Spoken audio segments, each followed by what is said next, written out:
Hello, rock stars. I wanted to interrupt before we start this podcast by giving you a special announcement because there's a very, very cool event coming up this week, and I wanted to tell you about it quickly. So I'm actually joining you right now on my iPhone from a hotel room. I'm on a soccer trip with my daughter, but I've got an announcement I wanted to tell you about, and I wanted to make sure I got it onto this episode so you could know about it before this week coming up. So my guess is that you're dealing with many of the same issues that most people do with their mixes. You know, things like maybe you can't get the vocal balance right, maybe your mix sounds really wimpy, maybe you just can't really hear the bass on small speakers, or you can't get enough of the low-end body in your mix that you really want to get. The good news is that all these problems can easily be fixed, and that's what my friend Bobby Osinski is going to help you with in his upcoming Awesome Mix workshop happening this week. Now, Bobby has been a guest on the podcast multiple times. He's one of the greatest teachers in this space that I know, and so you can learn a ton of stuff from him. If you don't know Bobby already, he's the one who literally wrote the book on mixing. His number one best-selling Mix Engineer's Handbook has been the go-to textbook in music production courses in colleges all over the world for the past 20 years. He's literally written like 25 different books. He's also been an on-air audio expert for Forbes, ABC, and CNN, recently mixed the number 2 album on the Billboard Blues chart and number 5 on the Apple Music Rock chart. So Bobby knows what he's doing. He's interviewed so many top engineers himself and practiced it that he has an incredible collection of amazing mix tips for you and solutions to mixing problems. So his upcoming Awesome Mix workshop is going to be addressing all these problems with easy-to-use fixes that you can use right away on your next mix. It's a free 3-day live event, and it starts on Monday, December 4th at 4 p.m. Eastern, 1 p.m. Pacific. So you definitely want to register for this thing now. Get your name in there. It's going to fill up quickly, but it's free, so check it out. All right, so what I recommend you do is scroll down, click through, register for this so you don't forget, and then come back here and listen to the rest of this episode with Sam Sherbin. You're going to love this one. Cheers.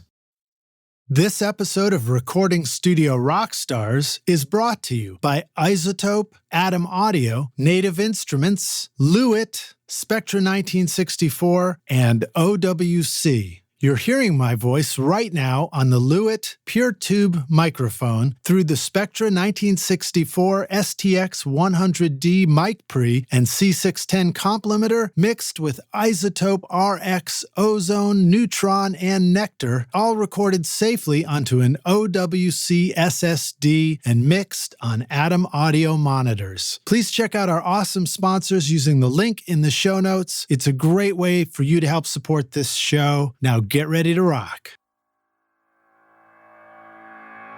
I mean, you could do so much with just EQ. I mean, you take 7K out. Oh my God, this song sounds different. You could filter the band, filter the whole record. You could, take 1K out and see what that sounds like. It's amazing to know what we could do with just the basic tools in front of us. It's panning, EQ, and compression.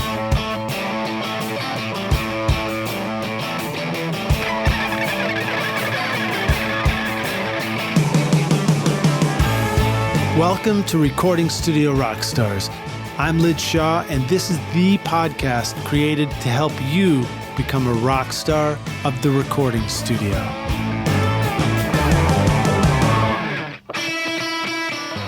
My studio is proudly powered by OWC, and I love how it's improved my workflow. OWC can connect all your audio work drives, trackballs, mix controllers, MIDI keyboards, audio interfaces, displays, or cameras so that you can work fast and focus on making your best record ever. Go look at the Mini Stack STX, Thunder Bay 4, or Gemini Thunderbolt 3 dock at maxsales.com/rockstars to find the perfect solution for your studio from OWC. And thanks for using our custom link in the show notes.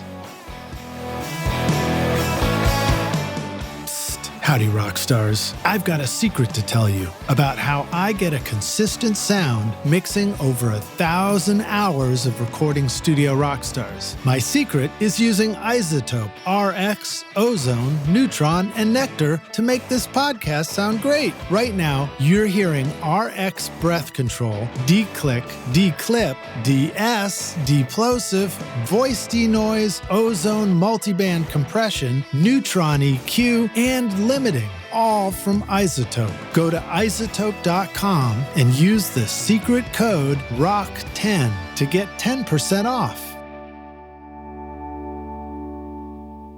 Howdy, rock stars. It's your host, Lyd Shaw, and welcome back to Recording Studio Rockstars, the podcast bringing you into the studio to learn from recording professionals so that you can make your best record ever and be a rock star of the studio yourself. My guest today is Sam Sherbin, a mixing engineer based in Los Angeles, California. First cutting his teeth at various studios in New York City, he went on to develop his skills under the mentorship of the late, great Bruce Swedien at his home studio in Florida. Since then, Sam has scored cuts with international stars like CL, Stray Kids, Rachel Platten, Ebony Obsidian, and many more. He collaborates closely with the likes of multi-platinum producer and composer Nick Lee, expanding Sam's footprint in both music and network television shows like NBC's Grand Crew. Now, I ran into Sam back at NAMM in 2022, actually, and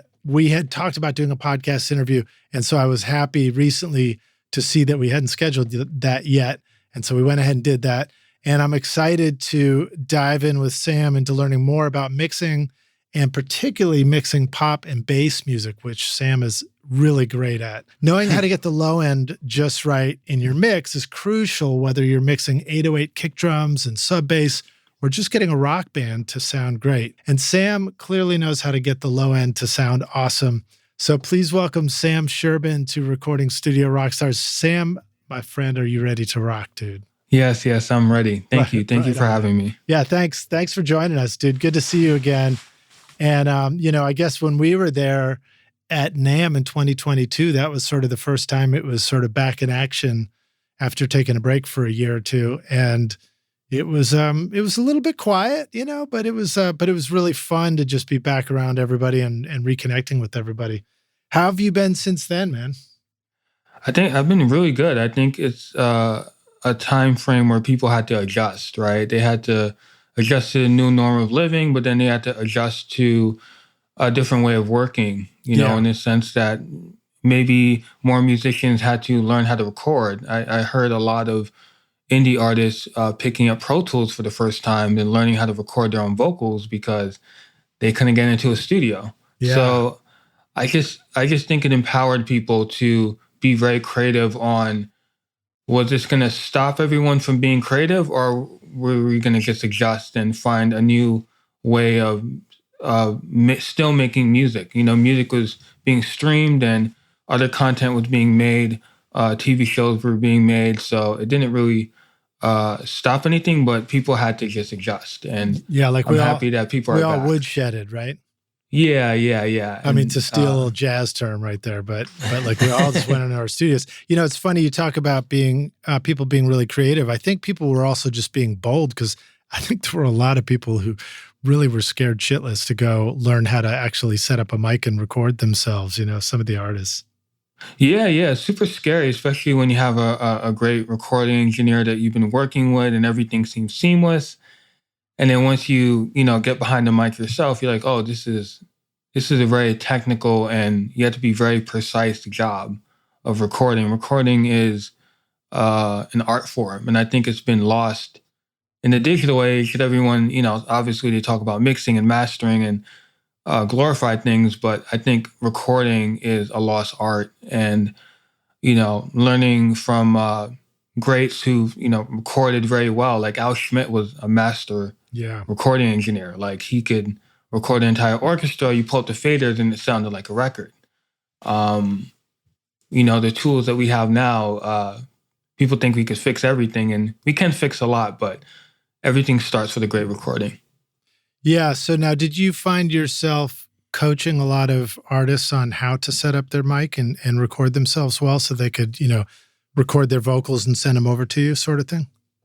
Yes, I think sometimes yes, but a lot with producers are like, oh wow, now I have to record the artist that I'm working with, because sometimes the artist will just come to the studio. But a lot of more like gear suggestions, like what mic should I get? What headphones should I get? What monitor should I get? Yeah. Those kind of things, like I'm going to spend a lot of money. What's the best purchasing option for my budget? That sort of thing. Yeah, and you're like, get something that works. Yeah, get something that works, and don't overthink too much about what you should get. You should just start. I think it's more important to start than to figure out what you like, versus me telling you to go buy a C100G for $20,000. Yeah. That may not be the best mic for you. The Sony C800, is that what you said? Yeah, C100G. Well, that might go for like 20,000 now. Wow. And that's the one that has like the crazy like heat fins on the back. Yeah, the heat fan. Yeah. That's wild. I've never used one of those. What do they sound like? They're very bright. A lot of big pop vocalists use that microphone. The clarity on it is just unreal, but at the same time, good mic technique helps with that. Mouth noises and clicks and sibilance can get very hot with that microphone. But if you tweak it, it sounds like $1 million. So. Yeah, I bet Isotope is your best friend when you're getting ready to mix a vocal recorded on that. Isotope is my best friend with all microphones at RX. I can't believe how beyond useful that tool is. Yeah. It's just every little thing that you could think of, RX can pretty much handle. It's amazing. What are some examples for you of how you might use RX as you get ready to mix a track? Oh, that's a great question. First, I listen to the vocal. I don't RX something without listening to it. So I listen to the vocal first. I listen to the background vocals, and then I go to Audio Suite, and I open all the modules that I need: depulsive, de-essing, declipping. Use those, and then you take the target off the red dot so that you can have all of them open at the same time. Mm-hmm. And I just highlight and I just work on each section. I go and I manually de-ess. With the breaths, I have gain, and I have different gain points, like -2 dB, -4. So with the breaths, I just highlight it, -4, boom, that goes down 4 dB. Now this is in the RX app, or this is in Pro Tools still? This is in Pro Tools. This is in the Audio Suite. When you just Audio Suite and you just edit the vocal, that's how I do it. I know some people send to RX and then they do all the work and then they send it back to Pro Tools. But I'm just faster on Audio Suite. Yeah. Well, I mean, if it's gonna end up in Pro Tools and you could just stay there, you might as well, right? Yeah. Yeah, it's fascinating. I really have a lot of fun editing stuff over in RX. At times, I'm not using it every day like that. So therefore, when I go over, I sort of have to relearn a little bit of the navigation stuff. But it is pretty remarkable how granular you can get when you get in there and you start addressing a particular, plosive or sound or S. And you're like, oh, I'll de-ess it. Oh, I'll just de-ess the lower frequencies, stuff like that. It's really it's incredible. It's an incredible tool. I mean, it helps things that are maybe unsalvageable or just like bass parts that are kind of a little clicky. You can go through that. I do that as well. Any kind of instrument thing that may have a little bit of an issue, I might just go in there. But I go in there with the problem at hand. I don't RX the whole thing. I'm like, if I hear it, I fix it. If I don't hear it, I move on with my day. Yeah, right. And keep working on the record. It's interesting that you said bass parts that are clicky. So describe that to us a little bit. Like what's a sample or an example of that? Maybe someone's playing a lot of definitely like rhythmic notes, and then they're playing the next note, and then sometimes it can just be very clicky to transient.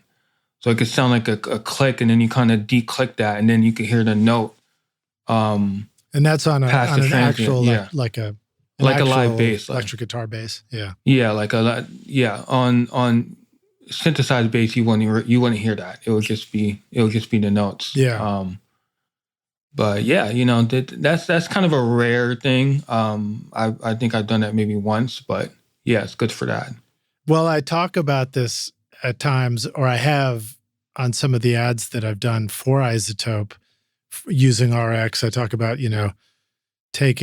I've taken valve notes, the clacking of valves out of a cornet solo where it was like, wow, you could really hear it. And I was like, oh, well, let me just pull up RX. And I literally went in and like removed, I didn't remove them. I just toned down all the valve click, click, click, clickety clacks, and it sounded awesome like that. And then there was another time where I was working with an artist and he had recorded an actual vocal choir and, with just maybe a handful of mics or something, or even just stereo mics. And he brought it in and he was pointing out how you could hear like people shuffling their papers or shuffling their feet on the bleachers of this big choir ensemble. And it was like, can you take that out? And I was like, well, we'll try it. And sure enough, I was able to go in there and find the foot shuffles or the paper rustles and just like draw them out and remove it. It was pretty amazing how well that worked. Yeah, it's beyond amazing. I mean, things like background noise or someone's fan going off or AC going off, it's just a godsend. Yeah. I almost wish that I had more bird chirps by accident because it would be so easy to see those in RX and just like, boop, take it right out of the recording. Yeah, that's great. Or a truck driving by outside. That's probably one you could do. Yeah. I had that once happen on my podcast with Joey Reyes. He's the mixer for Run the Jewels, and I was doing a podcast recording, and the ice cream truck went by, and I was like, I can't get this out of the recording. He's like, keep it. He's like, keep it on the podcast. So my podcast with Joey Reyes has the ice cream truck on it. I think we named his episode after the ice cream truck. It was funny. Oh, that's awesome. Great. Tell us about your podcast. I don't think I mentioned that in the intro. My apologies. Yeah, I forgot to mention it myself. I forgot I had a podcast. I had a one season podcast called In the Zone, talking to other mixers about their come ups in the industry and also kind of the day-to-day, like what did you do to get you where you are now? Because I think some podcasts focus on just people's success or techniques or things like that. I'm like, well, what did you do when you were a runner making no money? How did you survive? Yeah. Like, what was the thought process in continuing a career where you're not making a lot of money and you have to go home to your family and people are asking what you're doing? So, wait, are you saying that it's hard to live on no money in Los Angeles? Yes. So yeah, I did one season. My first episode was with Stuart White, who's Beyonce's recording engineer and mixer, good friend of mine. I had David Kim on there, who's also another Grammy Award winner for Nas, Joey Reyes, Ryan Gilligan. I'm forgetting. That's so many amazing producer, Richie Beretta. A lot of cool friends on there. Another great mixer named Eric Madrid, worked a lot with Khalid and artist named Kyle. And yeah, I started it in the pandemic because my friends were had this super mixing group on Instagram with a bunch of high profile mixers, and they were having great conversations. And I was like, hey, why don't I just like put this on a podcast? Because you guys are saying like really remarkable things, and no one outside of this group is like hearing any of these things. So yeah, that's cool. Yeah. It's called In the Zone. All right, cool. We'll put a link to that in the show notes so you can check that out. Yeah. All right, groovy. So what about, if you were helping people choose some of the right stuff to record themselves, whether this specifically happened or whether it's just something well from other experiences, what kind of stuff have you learned about how somebody should set up to get a great vocal recording in their home studio environment? Oh yeah, it's good to have isolation. Whether you have one of those like reflection filters, or some people even put up mattresses. As weird as it looks, could help with those early reflections. And it's basically you're trying to get the room sound out of the microphone and try to get it to be clear. And you want to be comfortable. You don't want to have a recording process with a front end with CO1B and a NAMM 1073 going into all these little things.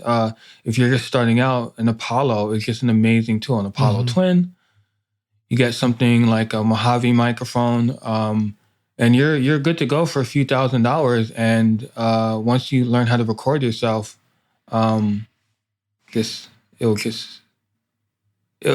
change your life as an artist, because then you could record songs as inspiration hits and go back and do edits, and it's very self-empowering. Yeah. I think, for artists to be able to record themselves at home, because that's how I started, That's what you did. Were you recording yourself singing or recording other people singing? Both. I was more so rapping and producing. That was my start. I started off as an artist producer, mixing my own music by necessity, not by I wasn't thinking, oh, mixing is an occupation. I was like, mixing is something I needed to do to get my songs out. So yeah. And I remember other people's music sounding better, and a friend of mine, showed me his microphone that he was using and the recording software, and I started to mix after that point, because I was like, I want my music to sound good. So that's kind of how it started. Yeah, well, there's something really cool too about, I guess it's really cool to learn how to record mix, no matter what genre of music you're doing. But when you're doing music where the only acoustical element might be the microphone, if there's a bunch of sampled sounds, I feel like it gives you like a little bit of a leg up on getting potentially a really good sound out of your speakers, and like learning how to mix well.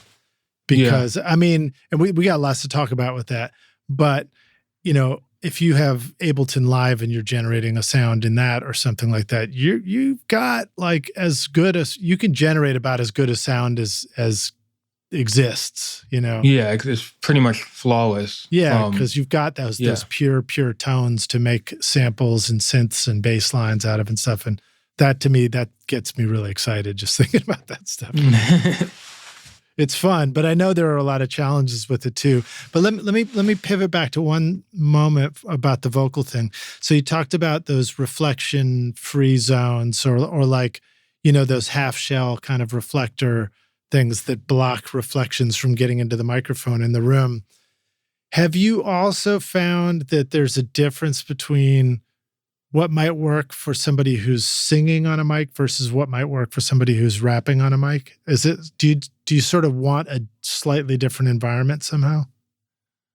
Maybe. I don't really see it as like someone's singing versus someone's rapping. I'm like, well, there's just a human voice, and how do we capture it in the most natural way? Because I think when you can capture it naturally and kind of pure, then you can go in with your mixing and your other effects and be able to manipulate it the way that you want, and not have to worry about the source, signal. Because when I get records to mix, sometimes you could see that someone's clipping the input of the microphone. The sound is being clipped.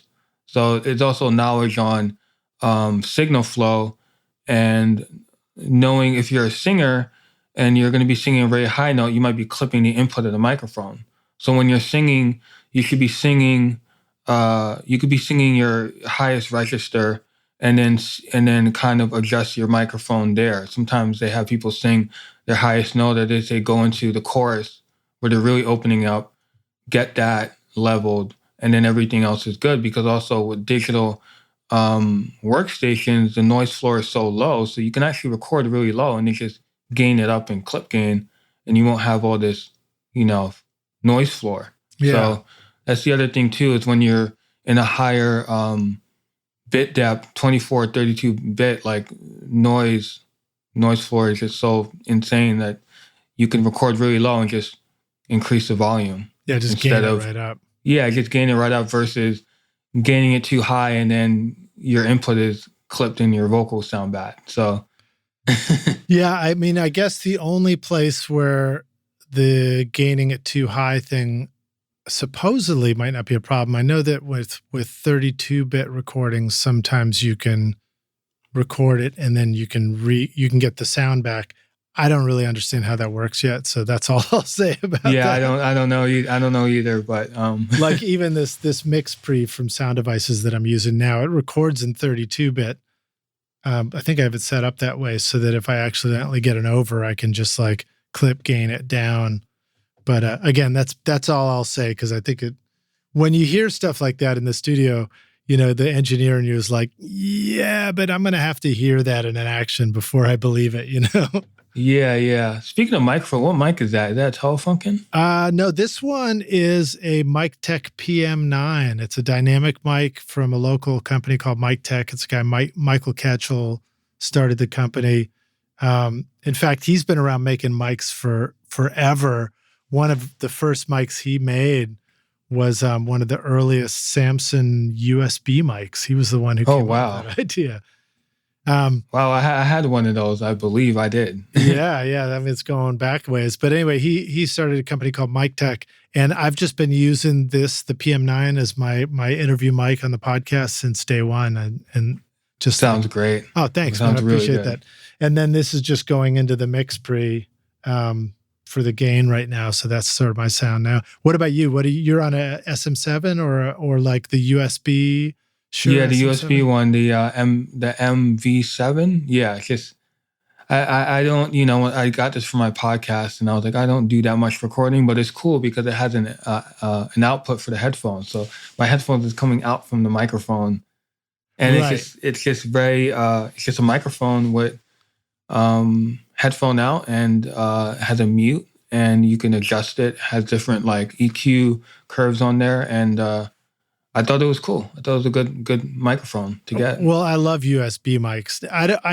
I'm less in love with USB mics for recording music in the studio, but I love them for podcast stuff. When you're just doing interviews and stuff, it's just like, man, it's so great to just plug the mic in and go. You know, no fuss. No fuss at all. Yeah, it's awesome, and it works for what it's supposed to do. Yeah, podcasting. Yeah.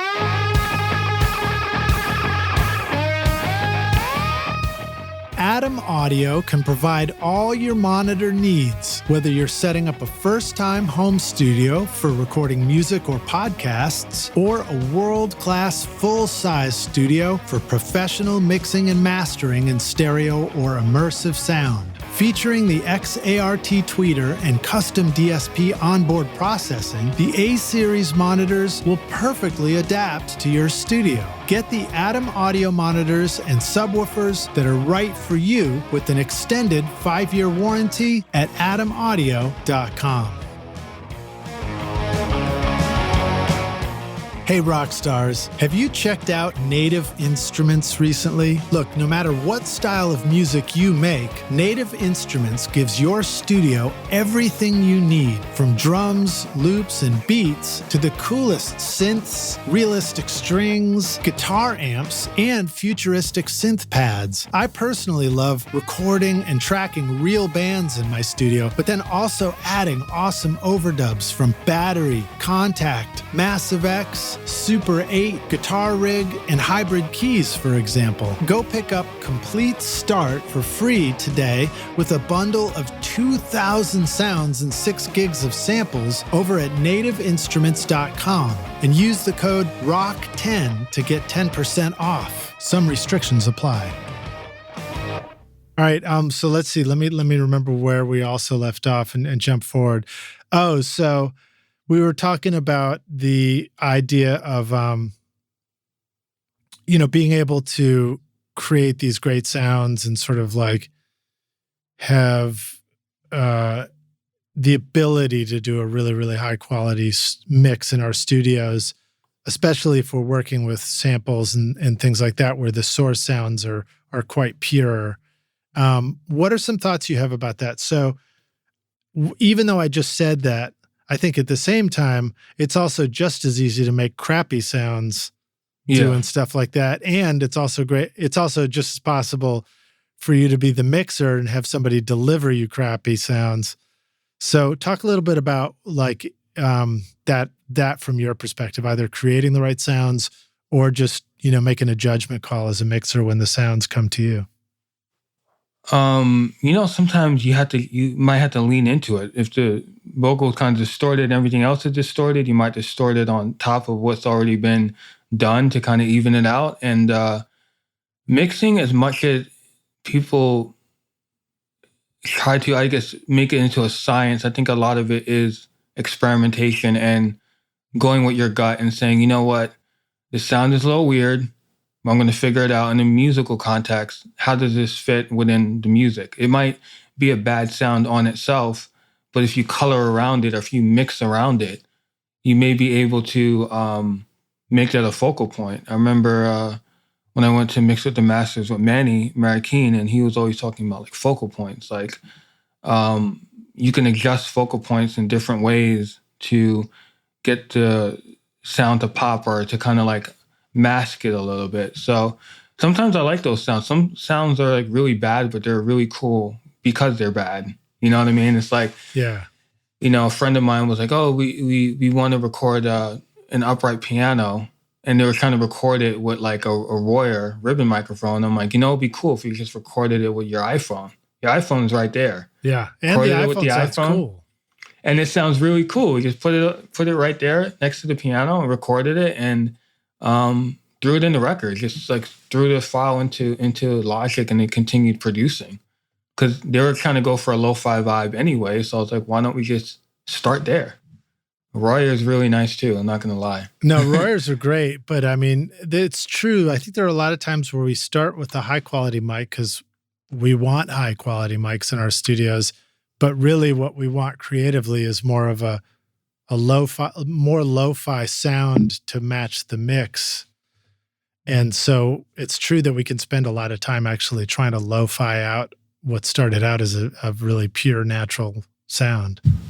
Yeah. And I think, Bruce always told us to go outside and listen to the band. He's like, before you make a decision, go out there and listen to the band, listen to what you're recording, and then choose your microphone. Because he was very famous for using his SM7 on Michael Jackson's Thriller. Mm-hmm. And he actually had that mic. When I was with him, he actually said, hey, here's the mic. And I'm like, oh my God. Did you immediately touch talk about microphones. Bruce had every single mic. I think he had over 120 mics, and he had original bags. Like he had a 1954 U47 in the original bag, in the original box. Wow. It was unbelievable. Wow. So that makes me feel a little bit better about those closets full of boxes. Yes. Like, I think it's a modern problem that we have where we order stuff and then we get it and we're like, well, I don't want to throw the box away just yet. Like, what if I need it later? And then what if you need it later? Yeah. Then 20 years later, you're like, maybe I should just throw those boxes away. So when you say Bruce, do you mind if I call you Bruce? Sorry, a little Monty Python quote there. Tell us more. We're talking about, of course, the great Bruce Swedien, and that SM7, as you pointed out, was what was used to record Michael Jackson. In fact, when I first learned about an SM7, I was on a session, and somebody was worried about there being bleed into the vocal mic in that particular setting. And the producer's like, hold it, we need to get an SM7 in here. And we were all like, what's that? And then somebody brought it in and he was like, this is what Michael Jackson sang on. Oh my God. I think he literally made it super famous after that point. And the most incredible mixing recording engineer that I ever, fortunate enough to know and learn from. And he was an open book. I think that was the other thing. Is like if you had a question, he would answer it. And you were down in Florida? Was this like Miami or something? This was in Ocala, I think.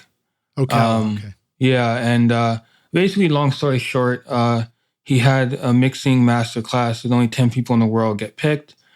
I applied, sent my music, didn't hear anything back for a few months. Got an email from his assistant, Ramses Meechan, and he was like, hey, Bruce personally picked you. He loves your music.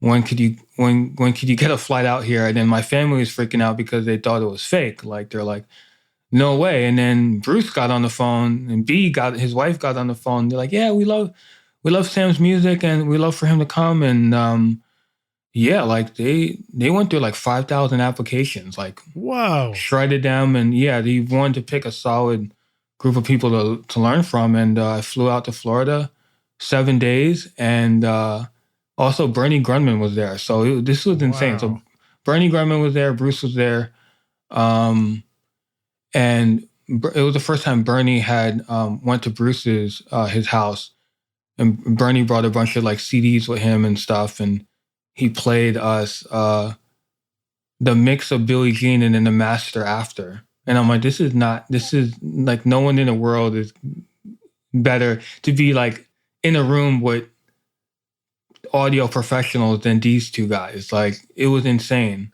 Like, we're in Bruce's control room listening to Thriller on Halloween night with Bernie Grundman. On Halloween night, amazing. On Halloween night, yeah, we were listening to Thriller and listening to it on his Westlakes, and it's just. Now, did you guys have the video queued up too, or just go for the music only? He had the music video up. He had like a home theater too. So like sometimes you'll go in there like, hey, have movies up or whatever. Like he would, there was a lot of things that we did. We also like recorded a lot of bands. We recorded a band, and we also recorded, his daughter is a pianist, so recorded her. That's really how I really learned what mixing is really about. And that's why recording is so important, because he was essentially mixing at the mic. Like his microphone selection was very, very like, I'm going to use XY for this. I'm going to use this microphone with this polar pattern here. And we're going to move the artist back a little bit. And telling his story of like 1950s and not having compressors or EQs and just having like a rotary dial is insane. To think that people like him and Al Schmidt, those generation of engineers, were engineering records on 4 tracks, and making it sound amazing. So it was unbelievable to get that music history lesson from the guy who worked with so many amazing artists. Now, when you say the rotary dial, I think you're referring to that old school method where all you had was like the big Bakelite knob because there were no compressors yet, right? So if you there was no faders. It was just like this rotary, like RCA kind of dial, like a mic gain dial, I guess. But in other words, they were constantly changing it. Like you were bringing up the gain for low vocal things and bringing it down for louder vocal things as you recorded, right? Yeah, as you recorded. So you're recording, and you had to be ready for all the parts, and that's why he was always intent on like listening to the band first, let them play the song down a bit, and the musicianship was amazing. I remember he told us the story. He recorded Oscar Peterson 3 albums in one night. Wow. Yeah.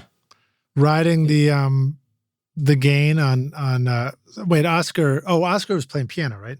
Yeah, piano. So he probably had a trio or something like that. I wouldn't assume that he was like doing that, but he did say that he recorded 3 albums in one night, and guys like that are just like absolute greatest of all time. Yeah, so it was amazing. Well, it's funny to even think about that concept of and let me reiterate this, rock stars, in case you're trying to picture this. So with the big rotary knobs before faders, it's a continuous knob, so you can bring up the gain more during the quiet section recording to tape, or you can bring down the gain when things get louder, again recording to tape, so that what you're printing on the tape sort of is already adjusted for levels. And then, I don't know if they would do those same kind of things much at the mix, or if they really sort of nailed it in the recording process. But it's funny to think about, let's go back to another mic pre that you brought up, Sam, which is the 1073, which of course has detented gain settings, which like completely would never work for that, right? Yeah. I mean, you can kind of do it if you're in between lines, but it's probably because, that probably came around in conjunction with the fact that now they had faders, so that didn't matter in the same way. Yeah. it's just so important to those details and like how much better we have it now versus then. It's like, oh, if you record a tape and you record something over, oh my God, like if you lost a take, you literally lost a take. A lot of those guys were just very proficient with the tape machines, and he had a very particular way of like recording, and he slaved, I think, multiple 24-track tape machines at the same time, and was mixing like Michael Jackson History album on like a 96 channel SSL. Like this is like hardcore engineering mixing. Like, tracks, like hundreds of tracks bounce down, just like, how George Martin had to do it with the Beatles, just like bounce down and bounce down. And I was in a session with an artist yesterday, and I had my Beatles recording book, and I was just showing her the recording method, like the red. I'm like, they only had like a few faders, and they really worked out the arrangement. George Martin and the Beatles and Jeff Emmerich, like they really worked out the arrangement because they only had so much to work with. And it made them super creative at the same time. I mean, Sgt. Pepper is one of my favorite albums of all time. And just to think that, John Lennon doesn't want to do a double, and they create ADT for him. Right. is amazing, because he's like, I don't want to do this. And someone's like, you know what? Why should he do it? Right. Let's figure it out, Yeah. I guess that sounds a little bit like autotune getting invented. Yeah. But, it's funny too, because you think about, okay, now we have all these incredible tools with digital and all this capability. And because there's no noise floor, you can get the gain right later.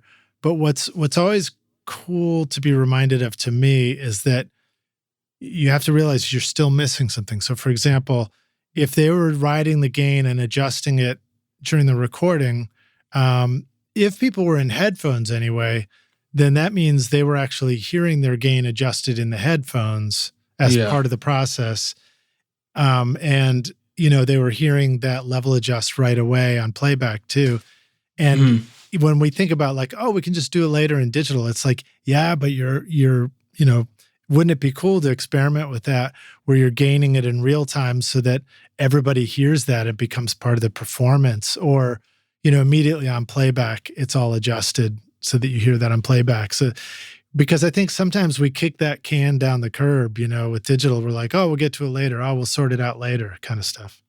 Yeah. I always love like producers that will just like do their own filters on their synthesizers instead of drawing it in. I'm like, you could just perform that live. Yeah. And just work with the oscillators live, VCA circuits live, and then you could have it be a part of the creativity, and just let yourself be free with mistakes, and also like experimentation, and not really getting into like so much repetition where you feel like it's hard to come up with new ideas. Sometimes you have to break rules to be creative and just be like, you know what?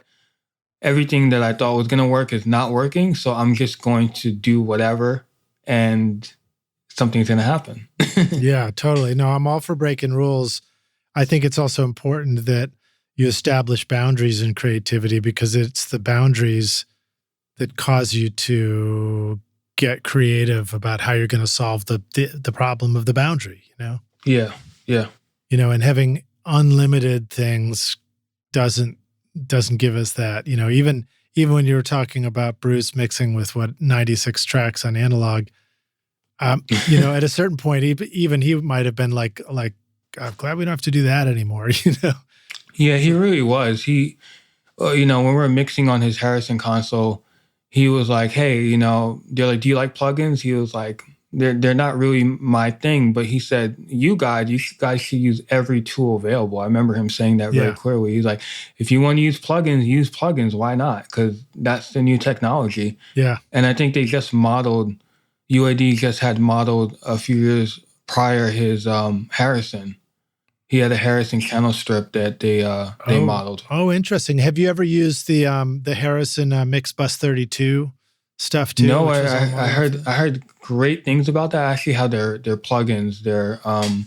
Their channel 32 is based on the 3232C, and those Harrison filters are amazing. I don't think I've ever heard any filters like that. Like if you filter below 100, it's like that below 100 is like completely gone. And that was how, Bruce was able to carve, they talk about his mixing being immaculate, and it's just amazing. He was using those filters to carve space so that everything could sit. And I'm like, man, these filters are unreal. I've never heard anything like that in my life. I was like, wow, this is so cool. And then when you mix on a console, you're like, this is fun. Yeah. It's so much fun to be mixing on a console. I definitely miss it. Yeah, and one of the things I wish I'd like to be doing more of when it comes to mixing on a console is not even fussing with automation, just committing moves to the 2-mix and then just like edit that together like editing tape, Yeah. Such a cool way to make records back then. You just go for a great mix, and then you just, that section sounded great. This section sounds great. Great, let's just stick them together, Yeah.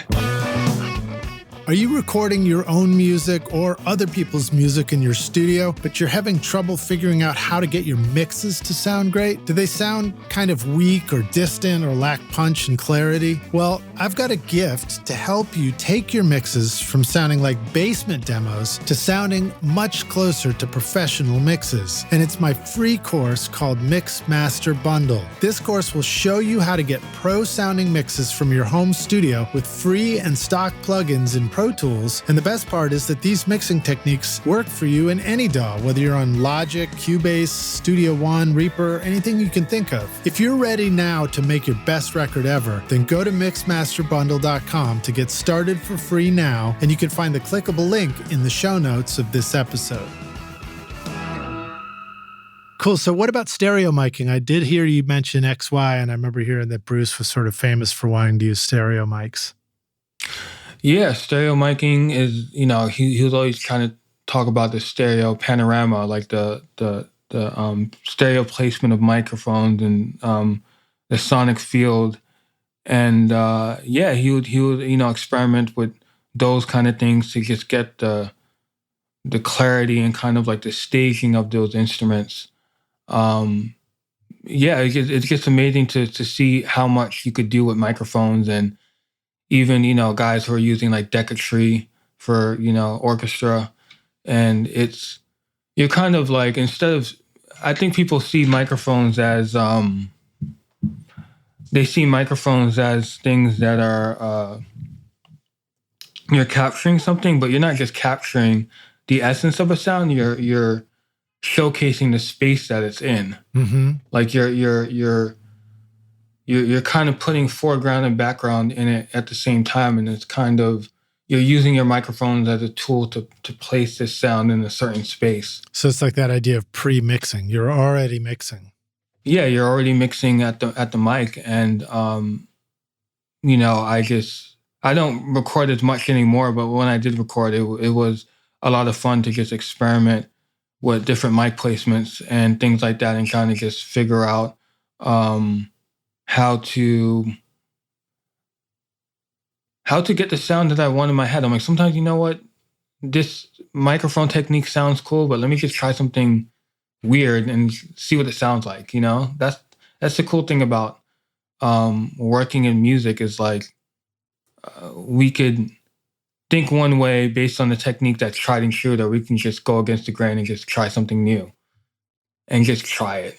Yeah. It could be totally wrong. It could be out of phase. It could be all sorts of wrong, but it's like, man, this is actually cool, Yeah, and that's a great way to, especially, it's helpful when you try stuff and you get it wrong, and it's even more helpful if you are in a position to recognize whether it's right or wrong when it happens, Yeah. Like phase stuff, like learning when things are in and out of phase and beginning to train your ear to hear what's going on with that can be so ear opening. It's so empowering to start to understand that stuff. Yeah, like phase coherence and like your overheads, and like once you hear those things and you work with a lot of like live musicians and things are not perfectly in sync, and you start nudging things in phase and flipping phase for certain things, you do get the ear training of like, wow, my recording was great, but this part was a little bit out of phase. Let me flip the phase 180 and see if that helps. Oh, that helps. It's just things like that. Like the modern console, when you think about it, was just a problem solver on a channel strip. The SSL4000 was a bunch of problem solving tools right there. Like you need a low cut, we have a low cut. You need expansion gate, we have a gate here. It's amazing to think that people were thinking long term of like what issues may happen in the recording and try to make a tool that does everything. Yeah. I'll remind us all that before you had the, we'll fix it at the console kind of stuff. Yeah. It was like, you perhaps would learn how to recognize phase by just, adding a mic and going like, oh, what just happened to the sound I had? Let's move that other mic. Let's move it to a new spot. All these rules about mic placement. Like, you remember the 3-to-1 rule, which I think said, if a mic is one distance to the instrument you're doing, make sure it's at least 3 distance away from the other instrument that you don't want to be in the mic. And then I don't remember if that was just strictly a stereo panning thing or if that was more just like a phase correlation, but stuff like that is really fascinating to think about for me. Yeah. When you learn phase and you start messing with imaging like an S1 or MS Imager, and you start cranking it and you hear it out of phase and it's like out of your speakers and the middle disappears, that's good ear training as well. So you're like, whoa, I have this thing that's super out of phase. And if you got some stems and they sound weird and they're out of phase, they're probably out of phase, because you're going to know that from practicing, phase relationships by like, oh, if I stereo widen this thing way too much, it's out of phase. Yeah. Yeah. So it's good for learning. And also phase polarity relationships, particularly in low end when things are all getting summed together. Yeah.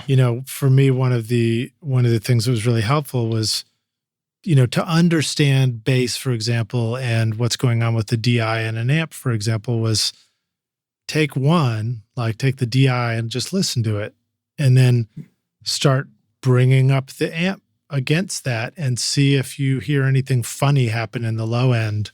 Yeah. And then try that with it flipped. And it's like, does it, those things are really fascinating to hear. And, sometimes it doesn't make the low end go away, but it just sort of changes the character of what's going on with the tones.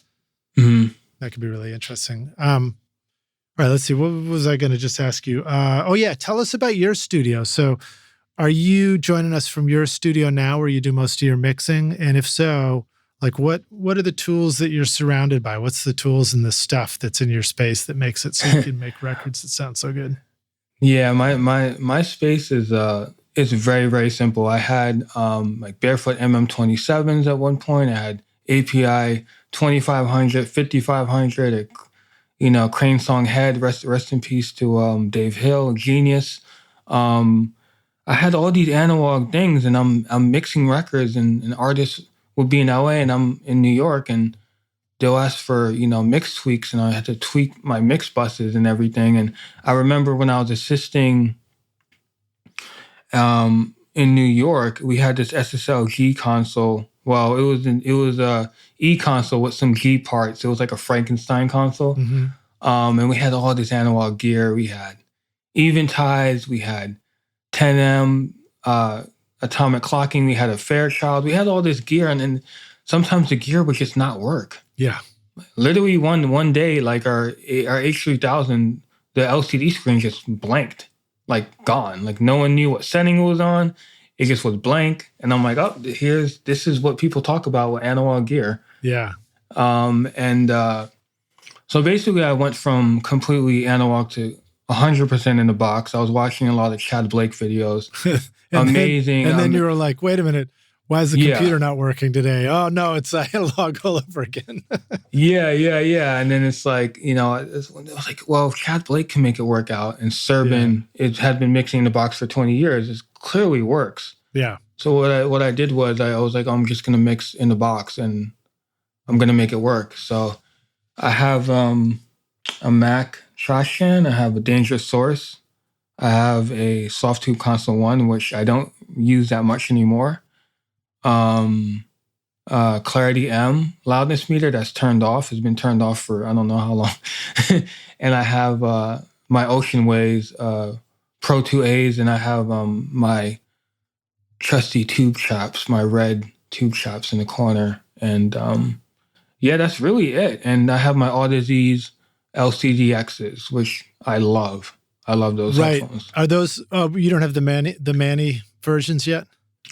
No. I got the. I did test both of them. I tested both of them because I'm an Audaz's artist, and I was checking them both out. But I might get the new ones that they have. They just came out with the new Manny ones. Yeah, might get those for travel.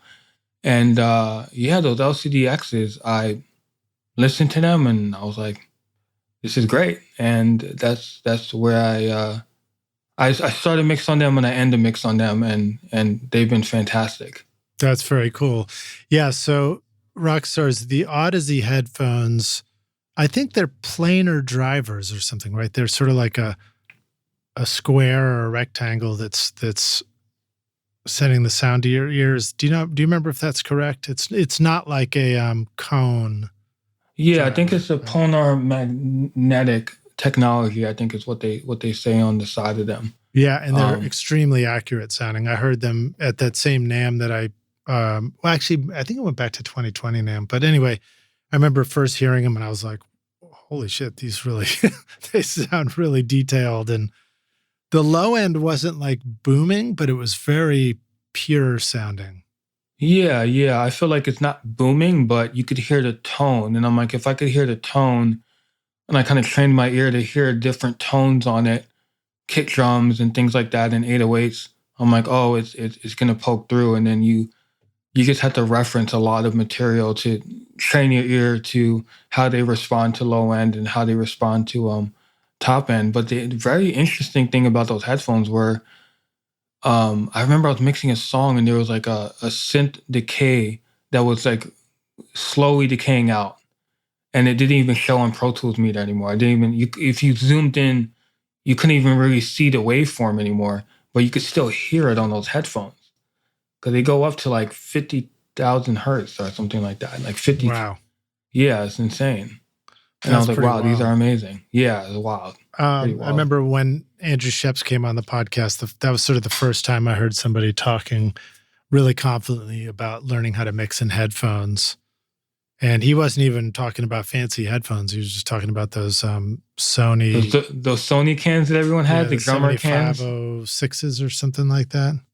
Yeah, the tracking cans, the one with the blue on the side. Yeah, those ones are... it's about learning. More importantly, it's about learning your speakers, learning your room, and learning how you hear music. Because everyone hears music differently. Some people, we all have different ears and different aesthetics of what we like. But it's important to know what you like and how you like to work, and not apologize for it. Some people are like, "Oh, I'm sorry, I have these speakers." I'm like, "Don't apologize. You're doing amazing music with Yamahas. Like there's no apology to be had." Yeah. You know? Yeah, that artist didn't know that Avantones or the Oratones are really small speakers. Just turn them up. Yeah. Cool, man. Well, what about monitors that you like to mix on now? Did you say those were the Pro 2As, or was that the Ocean Waves? Yeah, the Ocean Waves. They go really loud, and they have a really detailed low end. I actually had them checked out and like a little bit modded at Ocean Way when Alan Sides was there, and me and him were talking for like an hour, and he's got so many great stories about the record business. And I just told him, I listened to them blind. I put on mixes that I knew. I was shopping for monitors, and I just played songs. And I just heard incredible low end out of those speakers, and I was like, I think this is it. People think I have a sub, but I'm like, I don't have a sub. Interesting. They just go really low. They're really interesting too, design wise as well.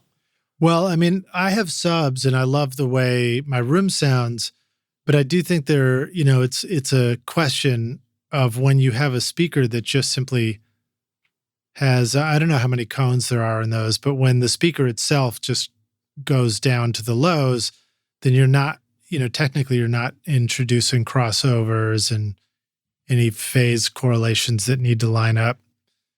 So I always wonder if that's kind of a nice way to hear a clarity and low end as well. What about the headphones? What advice do you have for the rock stars about what they might expect to run into learning how to mix on headphones? Like, for example, I've started mixes on headphones and I was like really excited where I was like, wow, I can really hear, like I can hear where I'm setting the gate on this thing and all that kind of stuff. But then I would take the mix out and go to the speakers and I was like, oh my God, it's so mid-rangey and like ripping my head off kind of thing. And I'd have to readjust. Are there things like that where you found there like stuff like that you would expect? I think with headphones, I reference a lot in conjunction with the headphones. So I'll start a mix, do the edits, like we're talking about with the RX with those headphones on, take them off, check the monitors, start mixing, put the headphones back on, listen to the record for the detail, and then kind of take them off. But then sometimes I'll listen to the car. And since I have different reference points, it kind of helps me figure out, okay, I got these headphones sounding really good where they are, but let me check somewhere else and see if I'm missing a spot. Kind of like having blind spots on your car. Like you're looking, you got a bunch of mirrors around you for a reason to check your blind spots. And I just found that they're good to listen down to and to check mixes and to kind of get vocal level. If something's a little bit too sizzly, you can kind of figure it out. But I don't completely mix on headphones. Like I start a whole mix and finish it. Maybe I could. If I was working remotely, that would be my choice. But I like having reference points in a sense of knowing at what source, what are you listening for? Like I'm not listening for crazy low end out of my iPhone. I'm listening for clarity on the vocal and the instruments. Like what three main components am I hearing through my iPhone? If I'm in my car, I'm listening for low end. If it's a little bit too boomy in my car, I know it's probably too much bass and I just adjust. And it's just about knowing why you have different reference points and what they're good for. Yeah. Like the oratones are good for the mid-range, and the synths are good for the mid-range and the brightness and balance. 'Cause not every speaker is gonna get everything you want. Maybe there's some people that have speakers and they just know that speaker well. But I always tell myself, most people don't have this setup. Who's listening to this music? So I'm going to listen to my iPhone and I'm going to listen to my car, because I was thinking about music in everyday life. And I was thinking most people don't listen to music by themselves with no distraction. Music is almost background. So, I have this like a rain app. It's like it plays like rain sounds, like white noise. Like I'll turn that up while playing down the mix and see if it gets drowned out by anything, if the vocals get drowned out, That's cool. That's a good tip. I am totally blown away with Isotope Ozone, rock stars. I've been mastering a lot of my records recently, and Ozone makes it so easy for me to get a fantastic sound. The mastering assistant will help you get started by measuring your track and suggesting all the settings you need to get a professionally targeted result based on the genre and EQ curve of your choice. You can even reference a specific song if you want, using simple yet sophisticated modules like clarity, impact, low-end focus, stabilizer, imager, exciter, and spectral shaping, along with powerful dynamic EQ, compression, and limiting. You simply adjust the settings to your own taste and it sounds incredible. And don't get me started on Master Rebalance, which literally lets you reach into the mix and manipulate the vocals, bass, and drums at the mastering stage. My bandmates are pretty demanding of my mixes, but now when I send off the masters masters for approval, I get comments back like, holy shit, pristine, damn good mastering, crystal clear, dude, you're a wizard. Finally, I love my singing. And the drums and bass sound huge. Check out the newest Ozone, RX, and all the other great plugins at iZotope.com and use the code ROCK10 to get 10% off.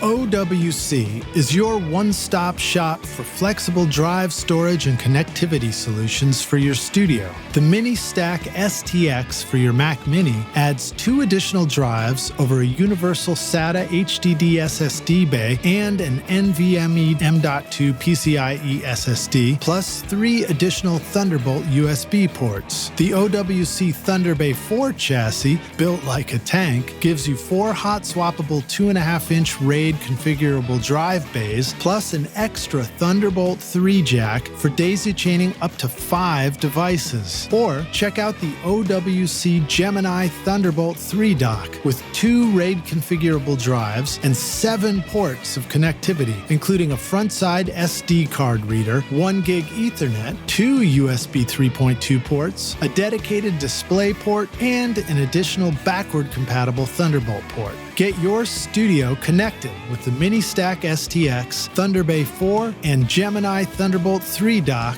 at macsales.com/rockstars. Use the custom link in our show notes because it's a great way for you to help support this podcast. So thanks, Rockstars.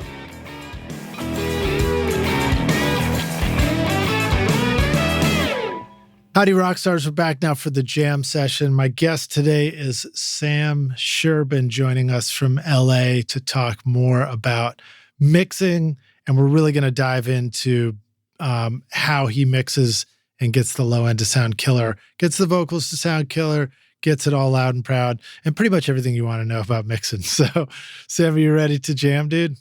Awesome. Yep. Cool, Ready. man. Glad to have you here. Tell us, do you mix from a template? Is that part of a process for you? What do you want to say about that? And how do you start a mix? Wow. Yeah. I do have a template. I have a mixing template that basically is like a master channel and an aux to record the mix into different kind of subgroups for different instruments and a bunch of effects there. And everything is inactive. Nothing is on.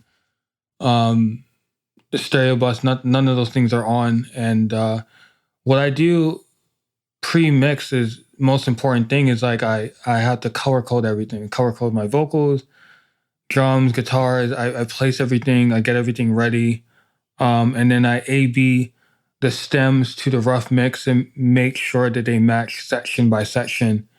And beforehand, I'll find a key and find a BPM, and I'll tempo map the session. I just like having the session and knowing exactly what I'm looking at all times. So quick question for you. What are the situations where knowing the key is going to help you out in a mix? Knowing the key, basically, you're working with vocals, or there might be a key change in the track. And it's just good to know.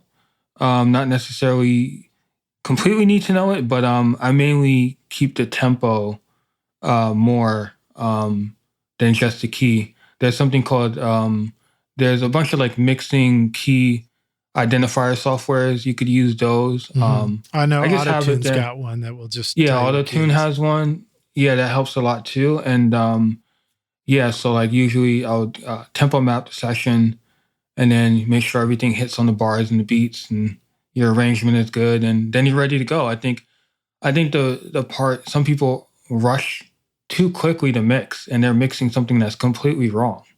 Like they'll be mixing the wrong arrangement, or the vocals might be out of sync, and then you just wasted your time. So it's good to slow down, make sure that you have everything that you need to be successful in your first mix pass. And so that brings up tools like setting up a reference track. So when you say A being stems against the rough mix, what are some ways that you set up for that? Do you use plugins like Metric AB or Reference or any of those kind of tools, or do you have other ways of doing it? Yeah, I use a reference A/B. That's really good because then you could put it into sync mode and then it'll sync completely. Then also you have loudness matching, so you can raise or decrease the volume of the ref. So if the ref is really loud, you could decrease it to match what your levels are, and you could A/B it without the level discrepancy.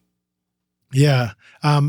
I had used one from mastering the mix called Reference mostly, but then recently I got Metric AB as part of Plugin Alliance, and it seems really cool. I like the fact that you can, when you talk about syncing it, we're talking about sometimes where you are on the timeline when you're mixing is in a different location slightly than the mix, which starts at 0 and goes for 3 minutes or whatever, right? Yeah, exactly. And shout outs to Plugin Alliance. I love them and proud Plugin Alliance artists as well. They're really innovative and great company. Any other cool plugins from Plugin Alliance you want to bring up? Probably like a lot, right? The Tomo Lisa is great. I know the GUI is very overwhelming to look at because they actually modeled how the hardware looks. But I did presets for them, and there's a preset called Modern Pop. Which one is that?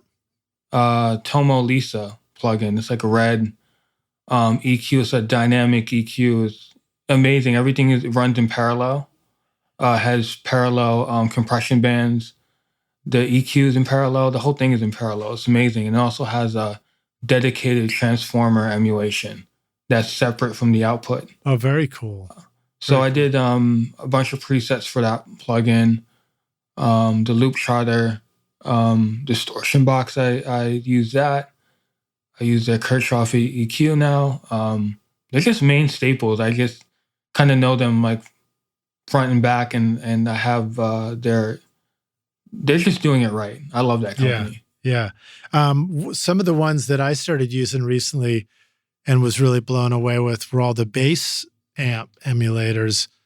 Because it's for me, especially recording bands, I was like, oh my God, it's now all I have to do is just get a killer DI sound on the bass, and we can completely dial in a phase accurate bass amp recording without having to actually set up a bass amp. It's fun to set up a real bass amp, but I find in a small studio, sometimes it's a challenge because of isolation. It's like having it in its own space was a little bit challenging for me. So that was really, really handy. There's a ton of plugins over there, so we don't have to get, when you think of one, bring it up. Yeah. All right, let's see. So you start your mixes with the template. Do you ever find, and even Bruce encouraged you to go try all the plugins and stuff, but how do you handle plugin overwhelm? Because I think we're all familiar with that. How do you avoid, an endless trial and error of plugins? I think it's about understanding what you need versus what you want. You could want a plugin and you could tell yourself, hey, I want this. This is new. But I always try to ask myself, does this solve a problem? Is this a problem I'm having right now? Like if I have a session and I'm missing a plugin, do I need to buy that plugin in order to get the session running? Yes. And I try not to think of plugins as like gear in the sense of like, oh, I totally want this plugin. It's going to change my life. I kind of see it as I'm like, is this a different tool in my toolkit that I already have plugins that I bought and I thought I needed when I was, younger, and I never used those tools. I kind of, the thing about plugins, you have to be familiar with a certain amount of tools. Like if you know the RComp really well and you know Pro Q3, that's going to serve you tons more than buying another Pultec emulation to see if it sounds more or less like a real Pultec than the other emulation that you had. Mm-hmm. But I think there's some tools that are innovative where they don't have a hardware emulation, like the split EQ by Eventide, where you can EQ the tonal versus the transient information. That's really cool. I don't have anything like that does that tool, that has that ability. So I try to tell myself that too. I try to tell myself, well, do I need it or do I want it? If I want it, you know, can I demo it? And if I demo it and I don't like it, I don't force myself to like a plugin because it looks cool or my friend says it's amazing. If it doesn't work out for me, it doesn't work out for me. I can't, I just, you know what I mean? Yeah. And it's expensive. It really is. People think, oh, plugins are not expensive as gear. I'm like, some of these plugins are $200, $300. It's a lot of money. Right. And you've when got you a add lot it of, up. you end up with a lot more plugins than you would have ended up with gear in the studio.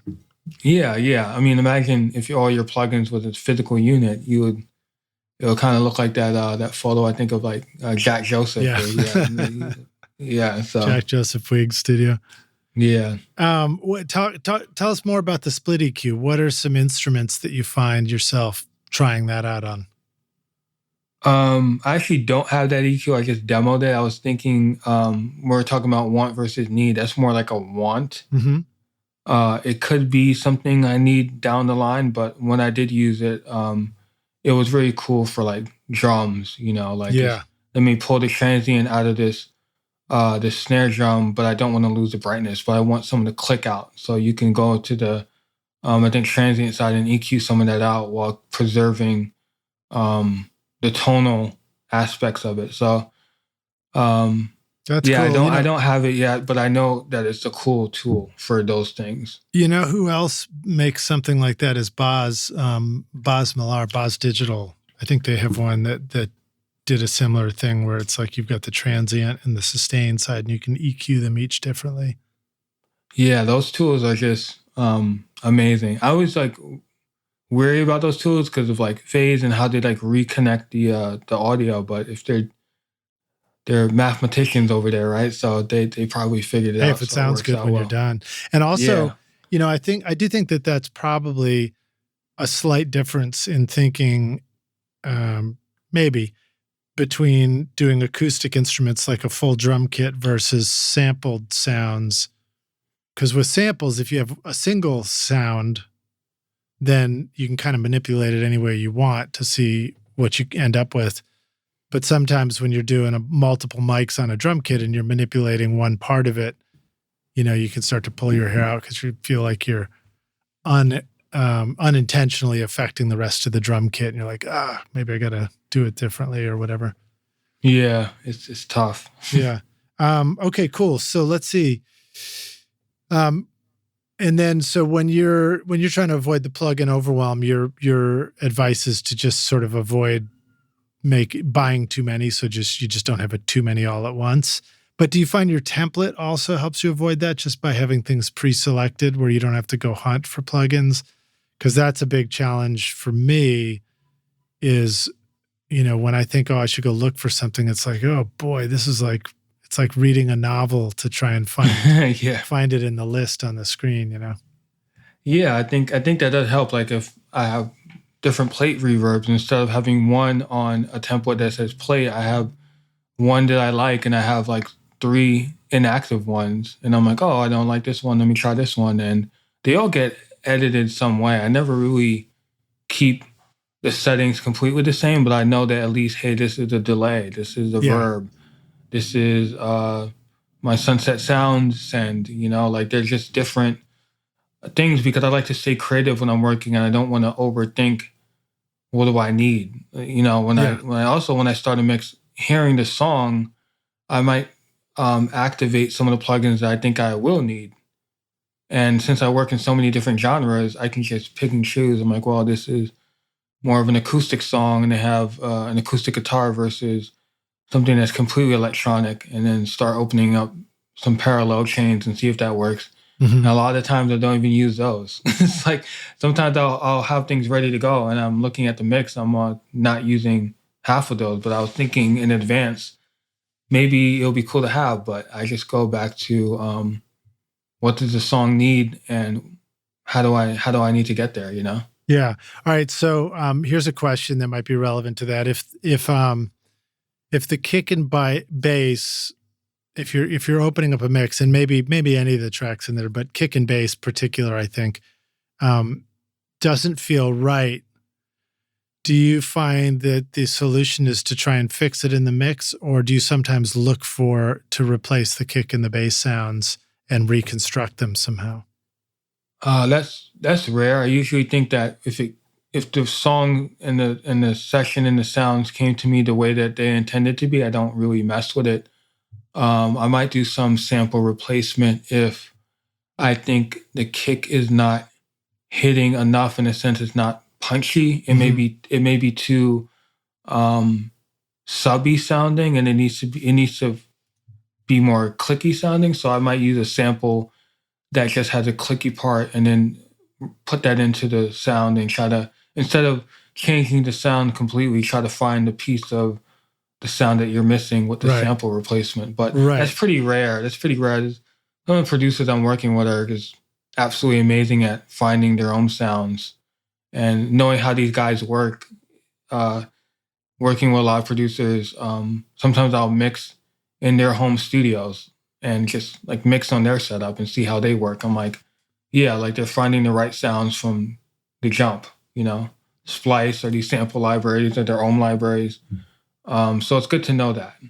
Where if you needed to find a click for a kick drum sound, for example, what are the places you would look in your own setup? Would you look for a sample? You said Splice. Is that a really useful place to find certain sounds? Or are there some things that just are sound generators that you would sort of recreate the sound real quick? Yeah, that would be like Slate has some stuff. They're kind of just more like a clicky top end kind of like drum sound or whatever. You mean Slate like Trigger? Yeah, Trigger. So I just use Trigger and then look at what kind of sounds that they have and then see if one of those fit the kind of issues I'm having. But most of the time those don't really present themselves, but it's good to know that I have the tools to fix it, remedy it. Are we talking about, or are you talking about sometimes being able to use like a Slate, a tacky kick drum that's an acoustic kick drum and adding that to like a 808 style kick and getting the right click that way? Or is this more like working on an actual bass drum that's part of a drum kit and getting that dialed in properly? Yeah, I think it's definitely more like a synthesized kick, and you could do that to give it more click. Sometimes they might just have too many round kicks, and it's not punchy enough from a transient perspective. And instead of just using a transient designer that has the envelope might not sound natural if you try to crank up the attack and then pull down the sustain to try to make the envelope sharper.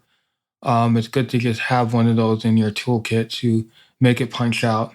And it also helps too with acoustic drum kits. That's a good reminder that in Slate Trigger, you have all these manipulation controls in there. Everything from velocity adjustment. So if you wanted every kick to hit exactly as loud as every other kick, you can kind of make your kick drum do that. And then if you want to just have them be really quick, even though the kick sample is long, you can you just dial back the envelope, right? That's what you're saying? Yeah, you could do that. It's cool, amazing tools that it has like already preset in there. And then you could layer multiple ones and kind of rebalance them with the inboard mixer. So you could use 3 different samples. Cool. Yeah, I think it's a good tool to have. All right, so let me start referencing a couple of records from your discography.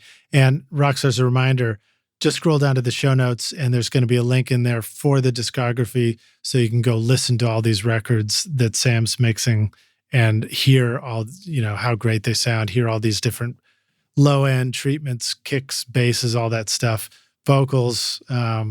Just all of it. So Halima, if I'm pronouncing it right, Ford Cardinal is one of the tracks in there.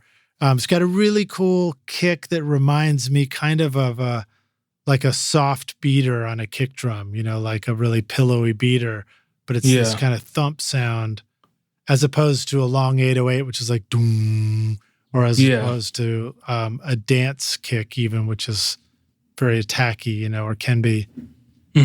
but it also has tons of low end and seems to like sustain for the right amount of time. Are there tricks to making a kick read better by manipulating the length of it, even if it's so kind of a short, quick thump kick? Do you have any thoughts about like just even the different types of kicks that are out there, and how do you think about them all? Yeah, I really love that song. Halima self-produced that song. That's all her production. And I did one sample replacement, I think, in the choruses. I changed a different kind of 808 sound, I guess.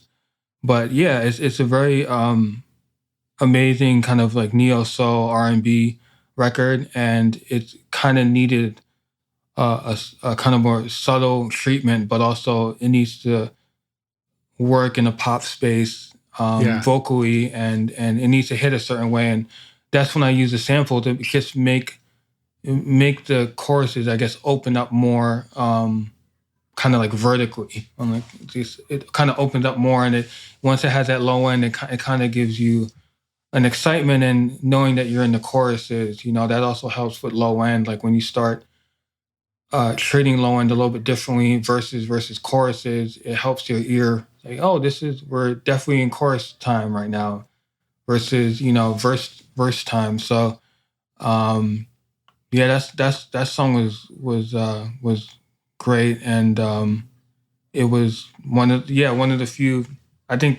songs I did do some drum replacement on, but. Yeah, it's just interesting.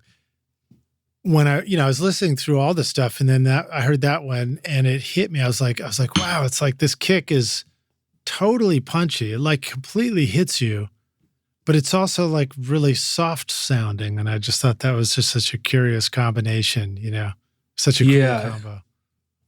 Yeah, it's very much, it's very amazing, intricate production. And, when I'm mixing, I would just close my eyes and just listen to the record and emotionally connect with the record versus thinking of things to fix or thinking of, I try to just sit back and just listen to the song as a song and not as a person working on the song.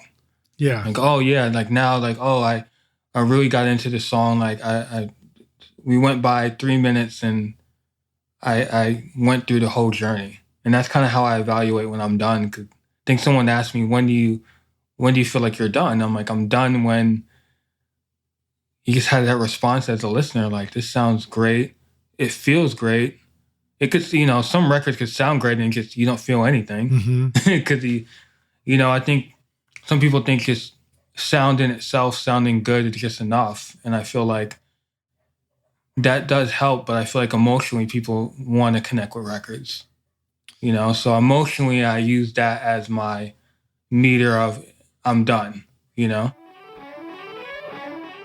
What do songwriters, music producers, DJs, EDM, TV, and film composers all have in common? They all need incredibly cool sounds that instantly transport the music to the style that they want. This is why Native Instruments is your ultimate toolkit with a massive library of sounds. Whether you want to create hip-hop, indie pop, classic rock, meditation music, pumping dance floor beats, or full orchestral arrangements, Native Instruments Complete Bundle offers you everything you need, from drums, loops, and beats to wild synths, ultra-realistic strings, and vintage electric bass, guitars, and keys. The list goes on and on. I personally love recording real bands in my studio and adding cool drum samples, synths, and futuristic keys from Battery, Contact, Massive X, Guitar Rig, and Hybrid keys, for example. Plus, it's super fun to create a string section for a rock band. Come on, go get Complete Start for free today with a bundle of 2,000 sounds and 6 gigs of samples over at nativeinstruments.com and use the code ROCK10 to get 10% off. Some restrictions apply.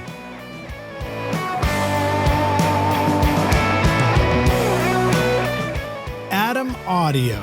introduces the all-new A-Series line of monitors, featuring the XART accelerated ribbon tweeter design, built-in DSP-based room correction, and speaker voicings to allow you to customize your Atom audio monitors to your control room.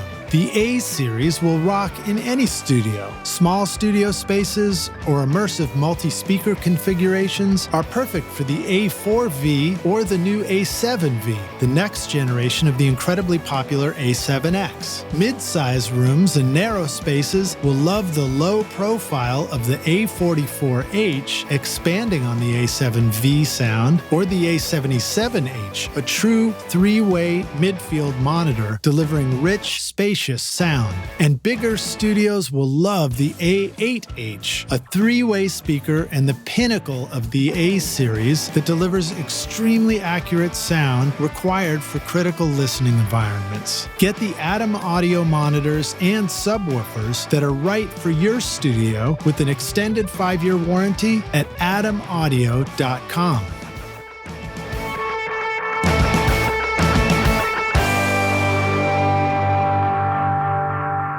So famously, Michael Jackson had a pair of speakers installed in the ceiling so he could listen to the stuff being recorded and decide if he could dance in the back of the room. At least that's the legend that I heard.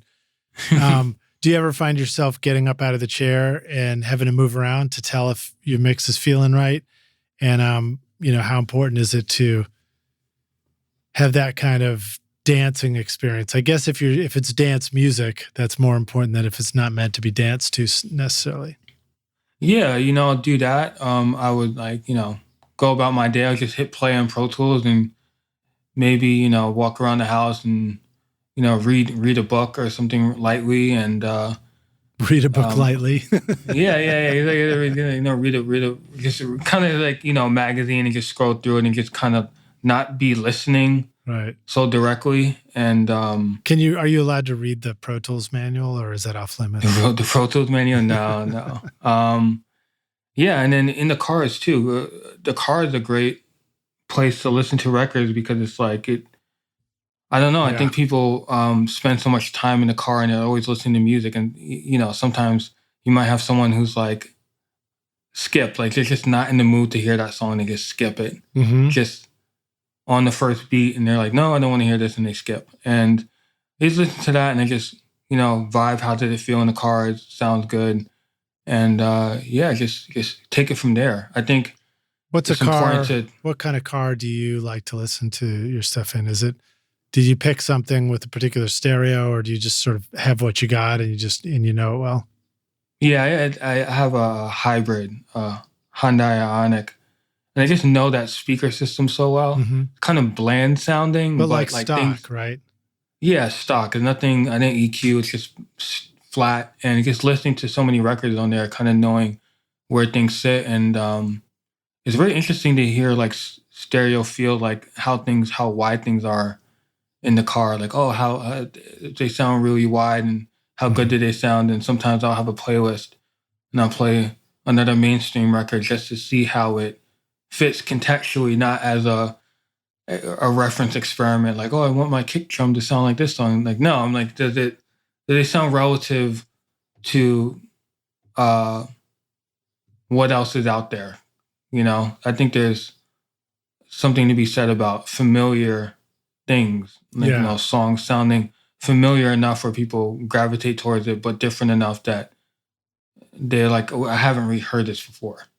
Yeah, I mean, I find a number of things helpful, but particularly bass and low end, like for all the cars I've ever had, to be honest. But the car I've got now is definitely the best stereo I've ever had because it's a Tesla, and it's pretty fun. And I mean, like, it's interesting to me too, because even listening through your discography, there were a couple of tracks. I wasn't quite taking notes at that point because I was moving quickly and just listening. But there were a couple where I was like, oh, wow, the kick in the low end really just like hits on this one. Something might stand out to me. And then when I go listen in the studio, it's different, and it's like, and maybe in the studio, like everything hits me right. and I don't remember which one it was or whatever.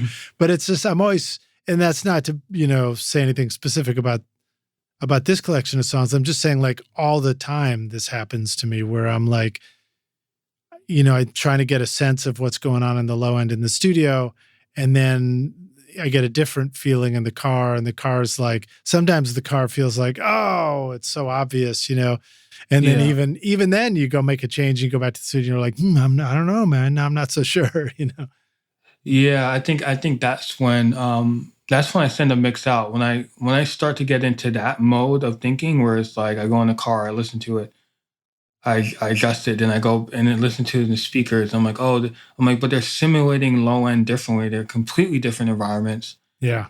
And I'm like, okay, if I'm going back and forth one time, I'm sending the record out. I'm not going into the feedback loop of like, is the kick too much, or the 808 too much, or the vocals too low, and then you start going to dangerous territory where you're like, you almost don't know what's going on. Yeah, and it's the scary thing is you can start to undo your mix. Oh yeah, you could immediately undo the mix quickly like that, and then also you can get into an insecurity where the client, is kind of paying you for your confidence as a mixer, saying this is right. I'm going to send this pass out. This feels right. Here I go. Like all the mixers that I know who are just great, they're just very confident. They're like, hey, I'm mixing it, I'm sending it out, and that's it.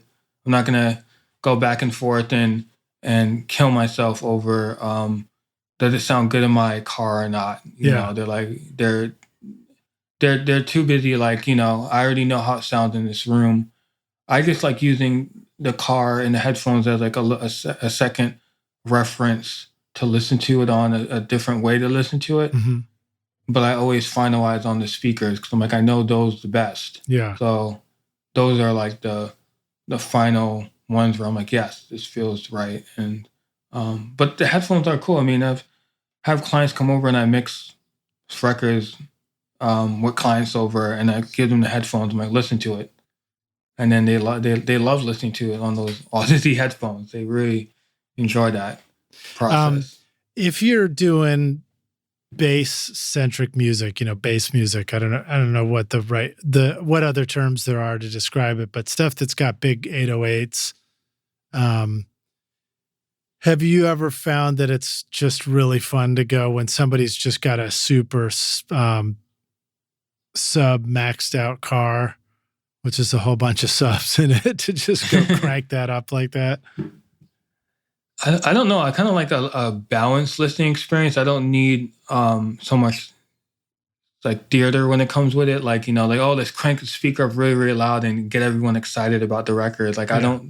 I don't listen to records like that. I kind of listen to it kind of normally, but knowing what the low end is doing, what the vocals are doing. It's more important, like, what's the vocals and the main melody lines doing, and the low end supports it. Like, low end, I feel like it's credibility now in the sense of how your record may stand next to someone else's record, because so many pop records are getting lower and lower in frequencies, but they're also getting high, like they're getting brighter as well. So it's like the spectrum is kind of opening up, and I feel like if people, and a lot of producers have told me this, they're like, if my drums are not hitting, I think the mixes, they'll like, you have to make the drums hit all times. Like a lot of producers that I know, no matter what genre they're in, they're like, if I'm working on any drums, my drums better sound good. Yeah. Because that's like the foundation of the whole record. They're like, if the drums aren't right, then. Yeah. And I mean, the funny thing about records is once you get into listening to it, once you get over the threshold of the beginning of a song and you're immersed in the song, you sort of forget, I mean, I think as mixers, we train ourselves to hold on to the memory of what something could be sounding like right now in this moment. But I think for most listeners, it's like, once you're past that threshold of listen, you're now in the song, people aren't thinking about like, oh, I wonder if the bass should be up or down a little bit more. They're just like, If the song feels good, that's all they're thinking about. And they're probably listening to the singer anyway. Yeah, the singer, just listening to singer. I mean, if you think about a record like the Billie Eilish album, Yeah. amazing low end, amazing, but it's just so it was so much it was so much low end, and it was just incredible just to hear someone just take Phineas, producer, and Rob the mixer, just take so many risks Mhm. on that record and just make it out there, and just like here's our vision of here's our vision, not overthought, like this is what we like. And Yeah. as artists, you just have to make your art. How often, speaking of which, that also reminds me when I first heard that, hearing, I forget which track it was, but hearing how they sort of intentionally distorted the low end so that it almost sounded, even at a lower volume, it almost sounded like your trunk was rumbling. Yeah. Which was a very cool effect. Do you find yourself often adding, I mean, I think it's normal to add some saturation and overtones to low end so that it reads more clearly on multiple speakers, right? Yeah, I definitely do that a little bit. I try not to do too much because I know that these producers are already pre-treating these sounds a Yeah. lot, or the sounds are treated enough. And they probably don't want something to come back and it's like, whoa, you changed yeah, changed what we yeah. did.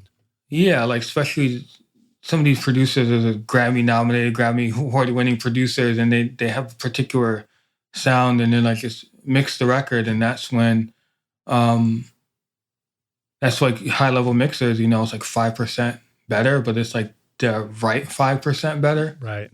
And that's when you starting to get the upper echelons of the Sherbins and the Manny Marroquins and these Andrew Sheps, kind of mixers where that's a different skill. Like it's one skill to mix a song that is kind of in bad shape and make it sound better, but there's another skill where you have an absolutely amazing record and you have to make that even better. Yeah. And it's already amazing. Like the producer could send the producer mix to mastering, and it could still be highly successful. But they're coming to a mixer for that 5%. I think that's amazing to think about. Like I think about that as well. It's like that 5% difference. Yeah. Where is it, in the song when it's that good? It's funny. I feel like people used to say looking for that last 10%, but sounds like it's gotten even more competitive. It's now down to 5. Yeah. I feel like it's 5. I feel like it's 5. Yeah. Well, it's more fun to work on something that already sounds great and you're trying to get that last 5%. I mean, it might be stressful at times, but it's and it is kind of fun to take something that's a little broken and fix it, but it's not fun to take stuff that's broken and it can't really be fixed. Yeah, I think it's cool to also see and work on something and see people's reactions and how much people love music as a fan after you've been mixing it. Like I'm mixing songs and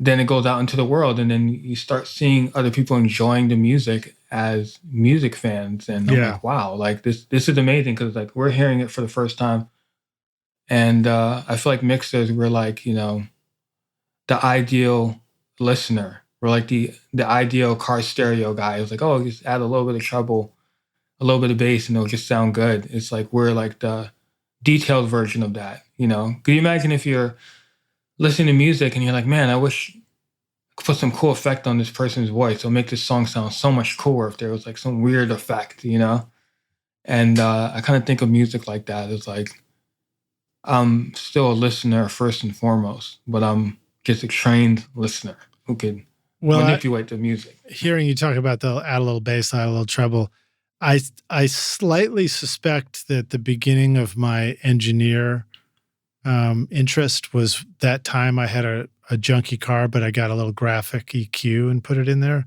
So all of a sudden I had all these sliders to play with for like sculpting the sound in my car. Oh my God. Yeah, that's so, I mean, you could do so much with just EQ. I mean, you take 7K out. Oh my God, this song sounds different. You could filter the band filter the whole record. You could, take 1K out and see what that sounds like. It's amazing to know what we could do with just the basic tools in front of us, with panning, EQ, and compression. Yeah, indeed.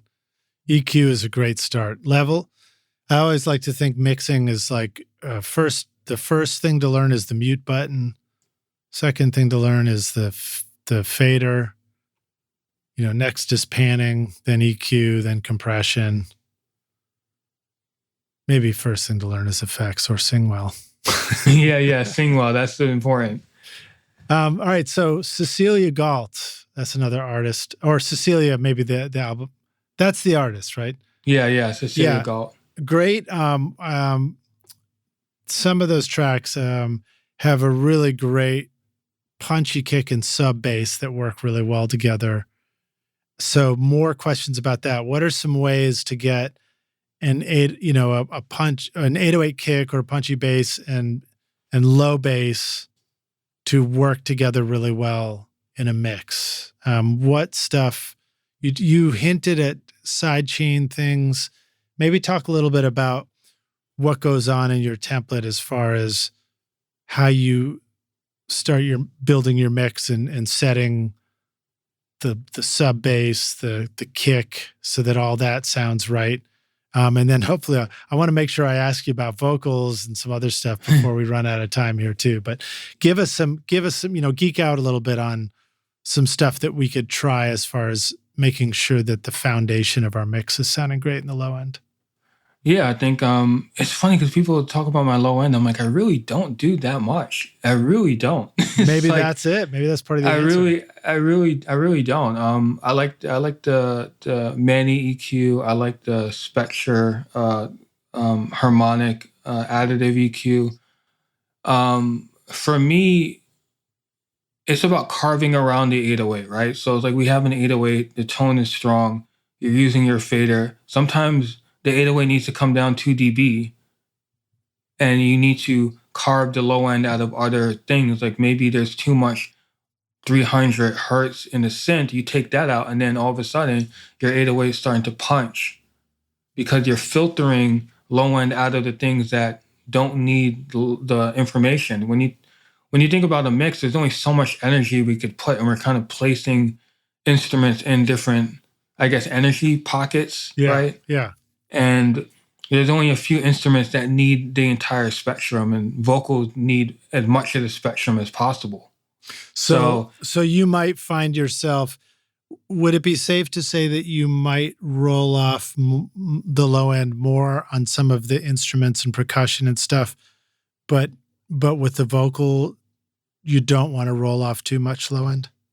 Yeah. Like if there's a high percussion sound and it's only really going up to 6K and up, but there's still something rumbling beneath that, you can clean that up, and it helps clean up the low end so that when the 808 comes out, it comes out naturally and it's not being muddied by all these frequencies that you're not necessarily hearing, but it's taking the clarity out from the low end. And with vocals, I kind of just do it by ear. Some people are like, oh, I always high pass at 100 or whatever. I'm like, and then I go too far, and then I go back and I figure out where's the warmth of the vocal. You don't want them to sound too thin, obviously, but you want to be able to control any issues that arise from too much low end. But if you got like a Frank Sinatra kind of voice, like you got to be careful. Right, right. Well, Frank Sinatra singing over an 808,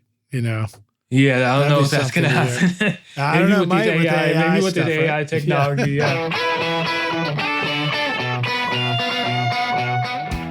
Do you ever feel like the time that you've spent watching YouTube videos, trying out mix tricks, and tweaking version after version of your mixes has gotten you nowhere? Have you been looking for a simple, straightforward, step-by-step process for creating a pro mix that won't take you years to learn? What if you could have a Grammy-winning mix engineer who understood all your mixing struggles and could coach you through them? If you struggle with any of these questions, then the Ultimate Mixing Masterclass is just just for you. Now you can discover the proven step-by-step mix system from Grammy-winning mixer Craig Alvin for consistently creating a pro-quality mix from your home studio that will sound amazing everywhere. Listen to this quote from one of our students, David, quote, "Absolutely the most informative and helpful block of information and mentoring on the mix process that I've ever been a part of. That was like sitting behind a mix engineer for years, watching and picking up tips along the way, but condensed into a 6 to 7 hour session," close quote. Look, I'm so confident that this will take your mixes to the next level that if you can't get a killer mix within 30 days, I'll give you a full refund, no questions asked. So if you're ready to take your mixes to Grammy-winning quality, then go to ultimatemixingmasterclass.com and start now by checking out the free preview of the ultimate snare mixing trick. And I'll see you at the front row table of the Grammys. Cheers. So I'll just keep asking this. This is really an extension of that same question, but Sage, Charmaine, Don't Leave Me. That was one of the tracks where I was like, wow, that's got a great separation between massive 808 bass low end and all the vocals and other elements in the mix, not competing with that, but also not really sounding too thinned out or something. That's the thing that's like such a brain twister when you learn this stuff, I think, is sometimes you hear it and you're just like, it just sounds right. And then, maybe you learn it's like, oh, but I can really get away with cutting a lot of the lows out of all these instruments and other parts that just don't need to have them. And they still sound great, And I guess it's like, the other part of the brain twister is realizing I don't hear that this part has a lot of low end, but even just that little bit of low information and sub information that's just in there, it's just clouding up and it's like competing with the low end that's supposed to be in the record, that 808 sound or the bass, right? Yeah. I think, I guess it's just what feels right, and what sounds right to you. And, I don't know. A lot of it is just like a feeling thing. I it sounds, cliche, but it's like if you listen to a lot of music and how music makes you feel, we have these techniques, but some of these techniques go by the wayside when you're working because you're like, I got to do what I got to do. I mean, I was just doing a mix yesterday and the client kind of wanted a different, dirtier, like kind of grittier sound. And I'm like, I'm just going to make something up and put Devil Lock on here and Decapitator on Punish. I'm like, I'm going to just try something. And they're like, we love this. And I'm like, I had to just come up with something creative and say to myself, there's no rule book to this thing. Yeah. Yeah. What are some, so Devil Lock, what was the other one you mentioned? Decapitator on Punish. Right. That's a really good one. Are there some other, how do I want to ask this? Are there some other really good, fun plugins to try for adding dirt to sounds? And then the flip side of this question is, God, I wish Pro Tools would let you create your own Pro Tool plugin categories. Because I think about plugins in terms of like, oh, these are all my bass ones. Oh, these are the ones I'll use on the snare. Oh, these are all the ones I'll like dirty up something with. But it doesn't really list them that way, unless there's a way to do it that I don't know about. Yeah. If you're on the latest Pro Tools, you could do a save preset. You could save a chain, and then you could save that into like a folder, and you could say, I have like Sam pop vocal for this artist because like I'm working on multiple songs. I'm like, you know what, this chain seemed to work. I'm going to save this chain, go into the menu and then search that artist, and then the chain will pop up and it'll load back up. Oh, and that's then I'll adjust it. Yeah. So that's a track preset. So you're basically preset. Pulling in a blank track with all those plugins on it, and then you might just drag certain plugins over to the track you're mixing on, possibly, or something like that. Yeah. Just to streamline it, so I'm not like looking for it. It's like, oh, they're already there. Yeah. Yeah, your question again? What you were saying? It's all right. Actually, the other part I wanted to say is when you mentioned Devil Lock, it reminded me of this other plugin I started using that's similar to that called Loch Ness from Tone Empire. They're making some really cool plugins. So just quick shout out to them. Oh yeah, you said distortion. Yeah, the loop charter by Plugin Alliance is really, really cool. Oh, Cool okay, one. cool. And it has a magic button.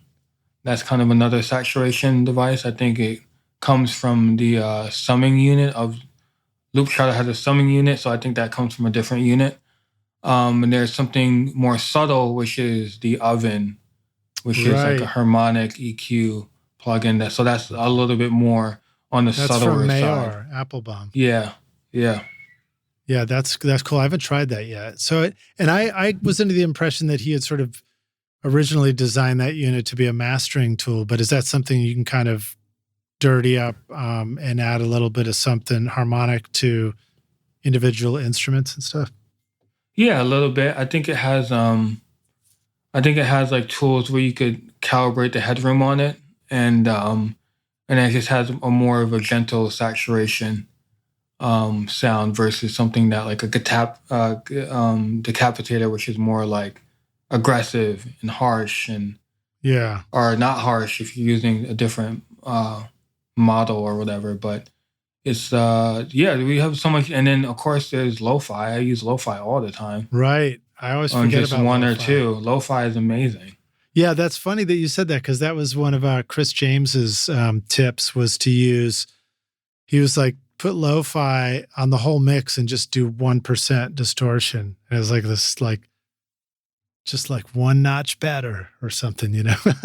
I think it was on the whole mix, but just like, you know, just using that in little bits. Yeah, I use it probably like one or two. Yeah.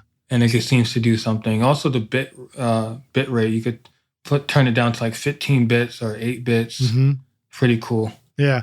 And then like Isotope Trash, that's another one that I need to explore more, but you know, like you can go in and carve out all kinds of different distortions.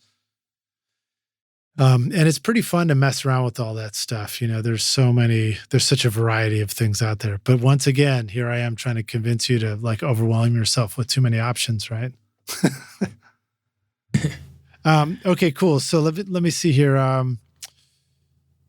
What do I want to ask you about next? Oh yeah, let's go into vocal stuff a little bit more. So,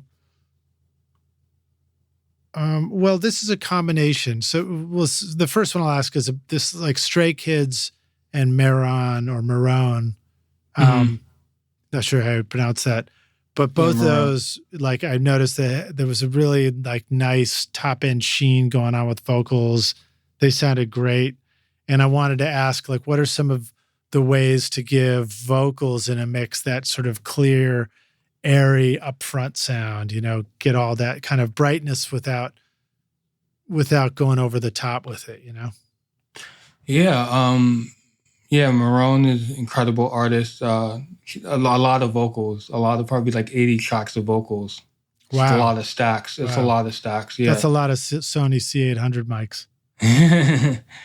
Yeah. And I think it's about controlling. Everyone talks about like shelving. They're gonna do a 12K shelf or a 13K shelf. But I'm like, sometimes I'm dipping below like 6 to 8K, and that could be the sizzly part, and you just scoops a little bit some of that out and then add some top back on. It's really interesting because people like, you know, they say, hey, we love your top end, but I'm like, I'm not adding as much as I'm slowly taking little bits out. But when you hear it, you could hear a top end that just sounds grainy or it's a little bit it doesn't sound smooth.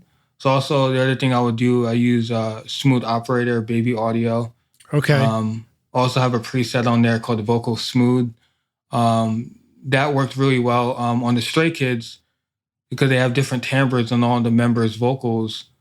We kind of had to make sure everyone kind of sit well in a nice space. And that's also the challenges of like mixing, you know, K-pop groups are artists who have a ton of vocal tracks. It's like, how do you contain all those vocals? Yeah. And make it sound cohesive without it sounding like too much or overwhelming. Well, so one of the thoughts, especially when you think about vocals, is you know, they're doing all these vocal tracks and they're probably using the same vocal mic for all of them.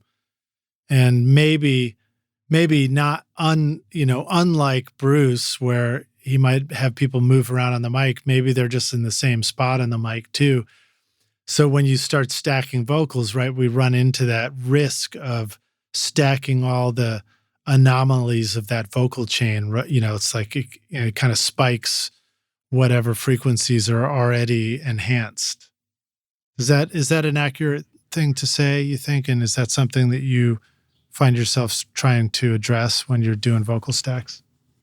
I think with the vocal stacks, kind of take a little bit of that mid-range out in some of them because they do tend to rub against each other and try to deal with some of the boominess, because if they're all singing the same part and it's kind of this same timbre, but they're maybe in a different register, there might still be a little boominess there, and you kind of have to work that and always listen to everything in context. Like some people just listen to vocals and then when they put the track in, it sounds bad. So I'm listening to everything in context with the vocals and trying to make sure it sounds right. And you just have these really big artists and they have a lot of fans, and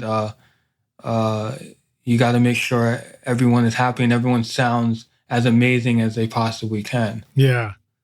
Yeah. Have you ever had the situation where you got to mix it and it doesn't show up with a rough mix? Like you don't have that guide of what they were thinking? That rarely happens. I'm like, even if they have a demo that's not I have an artist sometimes, she'll send me a demo and it's not production, but she'll like, this is kind of how I like the vocals balance to be around. Mm-hmm. And that's at least an understanding of like, what part are they focusing on and what harmonies they're focusing on. So with singers, I notice a lot of them really focus on the vocals, especially if they're singing all those parts. They want to hear almost every single part, but then helping them understand like some parts could be second tier or third tier, still heard, but it's not completely in the forefront as far as the balance is concerned. Because if everything was up front, then everyone's like, oh my God, that just sounds like one big vocal instead of a layer of vocal, or right, a spread of background vocals that sound like they're in a space and they kind of sound like it's surrounding you versus it being in front of you consistently, like in your face. Do you sometimes actually roll off the top of vocals? Sometimes, yeah. If it's kind of harsh, roll off a little bit of that and kind of try to reconstruct that in my own way.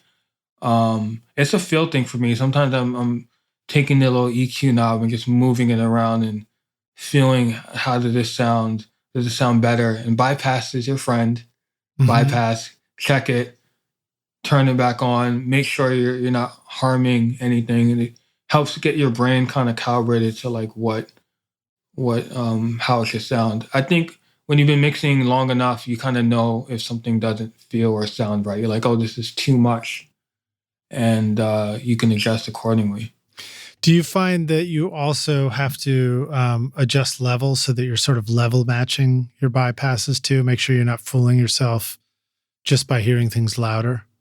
Yeah, you could definitely do that. You could when you bypass it, you could do an A-B, have the B be down, and then you listen to it in context and you switch back to A on your plugin, and it'll have the original gain that you had, which is probably 0. So right, you could do that as well, because they have some plugins have snapshots. They have A, B, C, D. Yeah, and you can just swap them. So that's a cool thing to do with the B side. Yeah, I need to do more of using that feature because it really can be great to, dial in 4 different. Well, what about this? What about that? And then just flip. Yeah. Not worried that you lost something. You're like, oh, I have it right here.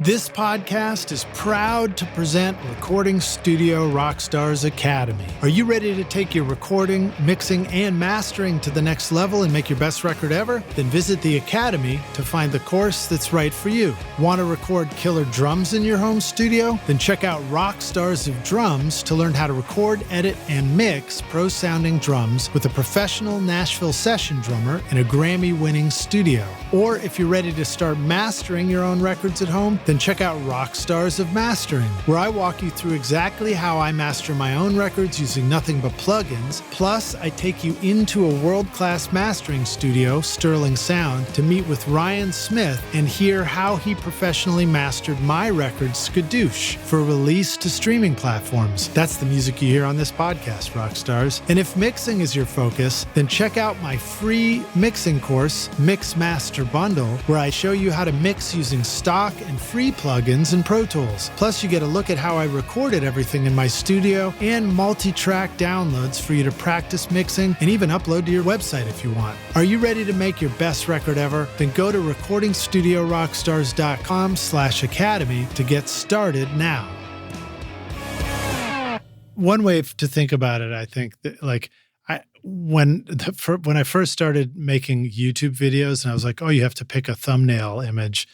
I learned kind of quickly, or, even if you just took a bunch of photos of something, you learn quickly to just like flip through the photos as fast as you can. And like, oh, this one's better than all the others. We'll use this one. And it's, it's cool to be able to do that with audio too. Sometimes they're all pretty good, and all you're doing is you're just looking to choose the one that's a little better than the others. Yeah, it's like Instagram filter, It's like, do I like monochrome or do I like the 70s vibe? Like, what you just click through. It's interesting to see producers work, because a lot of them will like just go through presets. Like, I like this sound, I don't like this sound, and then they just stick with one, adjust it, and kind of move on. And I try not to get so in the weeds with any particular thing. If it works, it works. If it doesn't, I kind of move on or adjust it to make it work. I try not to get stuck in a particular thing. Like, if I'm working on vocals and I'm just like dialing in it so much that I'm just lost, I'm like, no, I need to think about something else and continue working on the song and not get stuck on one particular part, unless it's like something major or something. Yeah. Well, an example of knowing when it's good enough and to move on for me is like comping things or recording stuff in the studio, recording over and over until you get it, kind of thing. And then remembering, it's like, especially with comping, like, sometimes you find something, you're like, ooh, that sounds good. And then you're like, oh, but what about the other ones that I didn't listen to? And one day I was like, wait a minute, if it already sounds good, nobody's ever going to hear those other ones. It's like, if this take sounds good enough, even if there was a different take, if you don't use it, nobody in the world's ever going to hear it. So who cares? It's like, no one's going to hear it. And you took the take that made you feel like, okay, this take is good, we're going to move on with the rest of the song, versus like, oh, is take number 37 better than this original one? And you kind of just go back and forth, and they're all going to be different. So you can hear nuances in every one. Yeah. But which one feels like the right one versus the one that may technically be the right one? Like, it's like a friend of mine that was a singer, she was saying that technically, she's like, oh, I sing better with lessons, but she like, sometimes if I'm singing a little bit differently or more emotional, even though it's wrong, it just feels better. I'm like, yeah, music is not like just an experiment of like, oh, is this the best actual take, or is this just the right one? Like, we're talking about Bruce Swedien, he mixed Billie Jean 92 times, and Quincy comes in and Quincy's like, play version 2. And you play version 2, and they're like, that's the one that feels right. That's the one that got everyone happy and said the record is done. Wow. Yeah. Yeah. And it's like same thing with the sounds, dialing in these plug-in sounds. It's like, if it's good, we'll never hear the other options. So move on, Yeah. Can you imagine, like, they did that Beatles documentary with Peter Jackson, and then imagine how many takes of different songs that they had that we love, like Yesterday. Imagine if there was another verse on that, Can you imagine how many songs, I think Eminem said this on an interview I saw. He did a verse, and he said there was a different verse to one of his songs. I think it was Lose Yourself, where he won an Oscar. And he said there was a completely different verse, but it got erased. So I had to redo it, and I changed it. And I'm like, well, the pieces landed how they landed for a reason. Yeah. Yeah, that's one of those funny things. I've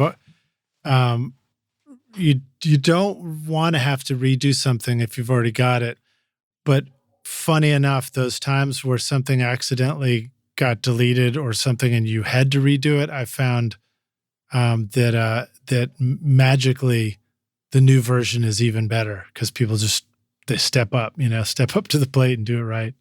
Oh, you know what? They probably do it better because now they have a practice run. They're like, hey, this felt like a practice run, and now we really nailed it. Yeah, but if you were like, kinks. just go ahead and do one that's better, they might be like, Yeah, you're like, hey, can I get another take?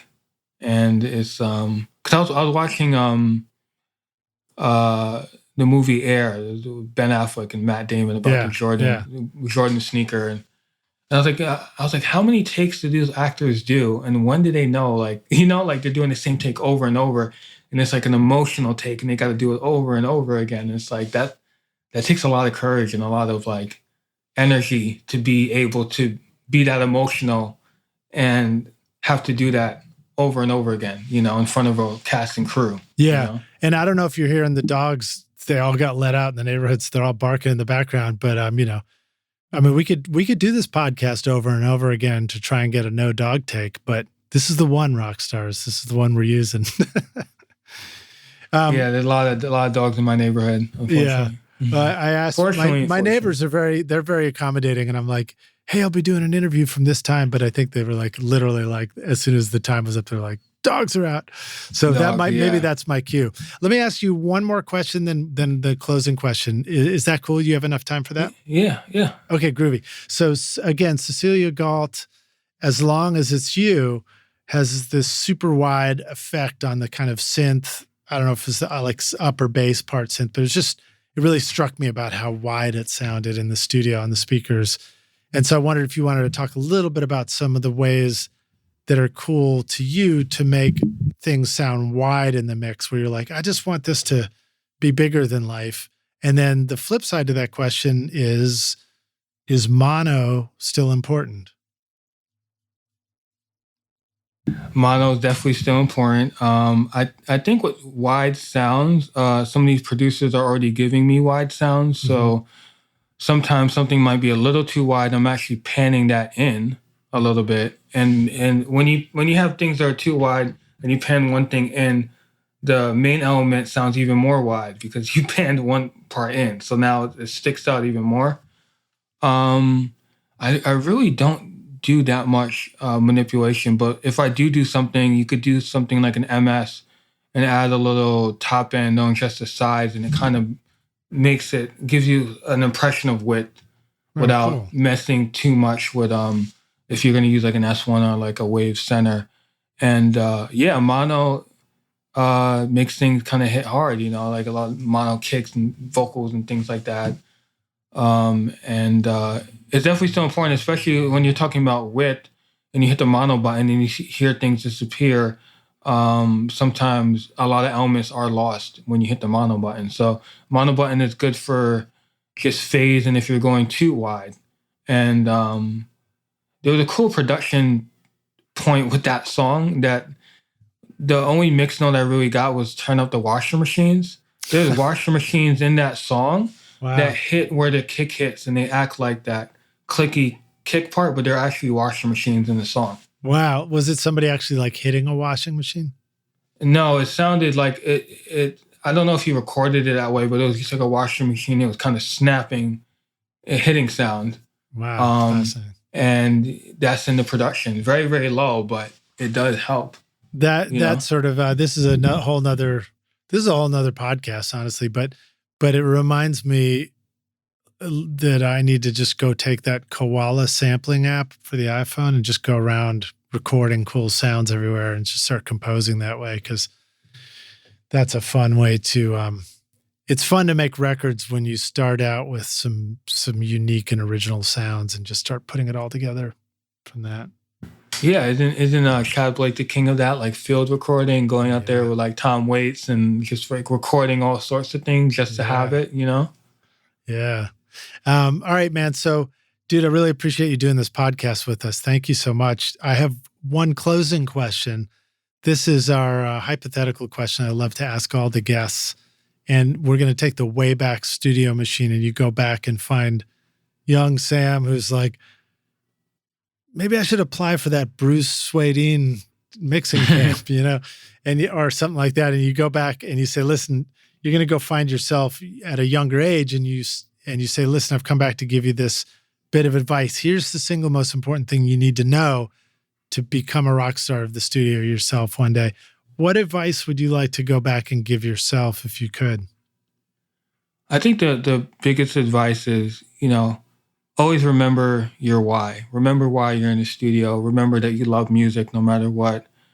And I think it's important to understand that you could have love and passion and focus on the things that, make you happy, working on music, collaborating with artists, and taking that and cherishing the moments in the studio while people are making art. It's really an amazing experience to be in the room with musicians while they're making music. It's like you're like watching a painter paint, and we're just there helping capturing the moment. And another thing is have the faith that everything's going to work out. I think there's a lot of trying moments in this business, and you have to kind of run towards the fear, and you are, you're not your mistakes. You make so many, mistakes in the studio, and like, oh man, I chose the wrong microphone, or I could have wrapped up the mic cable differently. You just learn every day and stay humble, stay grounded, and you'll be fine. That's great. My advice. That's great. I love it. Tell the rock stars where they can go find out more about you. What if they're if they just want to follow what you're doing, or what if they're ready to get a great mix of their next future hit record? Where should they seek you out? My website is samsherbin.com, SHERBIN, and my Instagram is Sam Sherbin Music. And that's really it. Just use those two methods, and you'll find me. That's awesome. Well, dude, thanks for joining us here. Rockstars, thanks for listening. Much. And I look forward to seeing you in person again. Thank you. All right, man. Cheers. All right. Bye-bye. Thanks so much for listening to Recording Studio Rockstars. If you enjoyed the show and want to help make it better, then please share this episode with your friends on social media and leave a rating and review on iTunes to help the podcast reach more rock stars like yourself. You can click directly over to iTunes or go to rsrockstars.com/review for an easy explanation. And remember to hit the subscribe button to keep up with weekly episodes. And if you're ready to make your best record ever now, then head over to Recording Studio Rockstars Academy, where you can start with my free course at mixmasterbundle.com. Thanks so much for listening, and thanks for being a rock star. I'm Lid Shaw, and this is Recording Studio Rockstars. Now, go make great music. Recording Studio Rockstars would like to give a big thank you to our awesome sponsors who help make this episode possible: Lewitt, Atom Audio, Native Instruments, Isotope, Spectra 1964, and OWC. And remember, at isotope.com and nativeinstruments.com, use the coupon code ROCK10 for 10% off any plugin purchase. If you enjoyed Recording Studio Rockstars, please check out our sponsors using the links in our show notes, because it's a great way to help support this show. These are all things I highly recommend for your studio. They're going to help you make your best record ever. I would also like to thank our fantastic team here at Recording Studio Rockstars: Vlad Weselchenko, Braden Stremming, Liz Hulitskaya, and Roberto Oxman de Aragao for additional podcasts and video help. Thanks so much for listening, Rockstars, and we'll see you in the next episode. Cheers.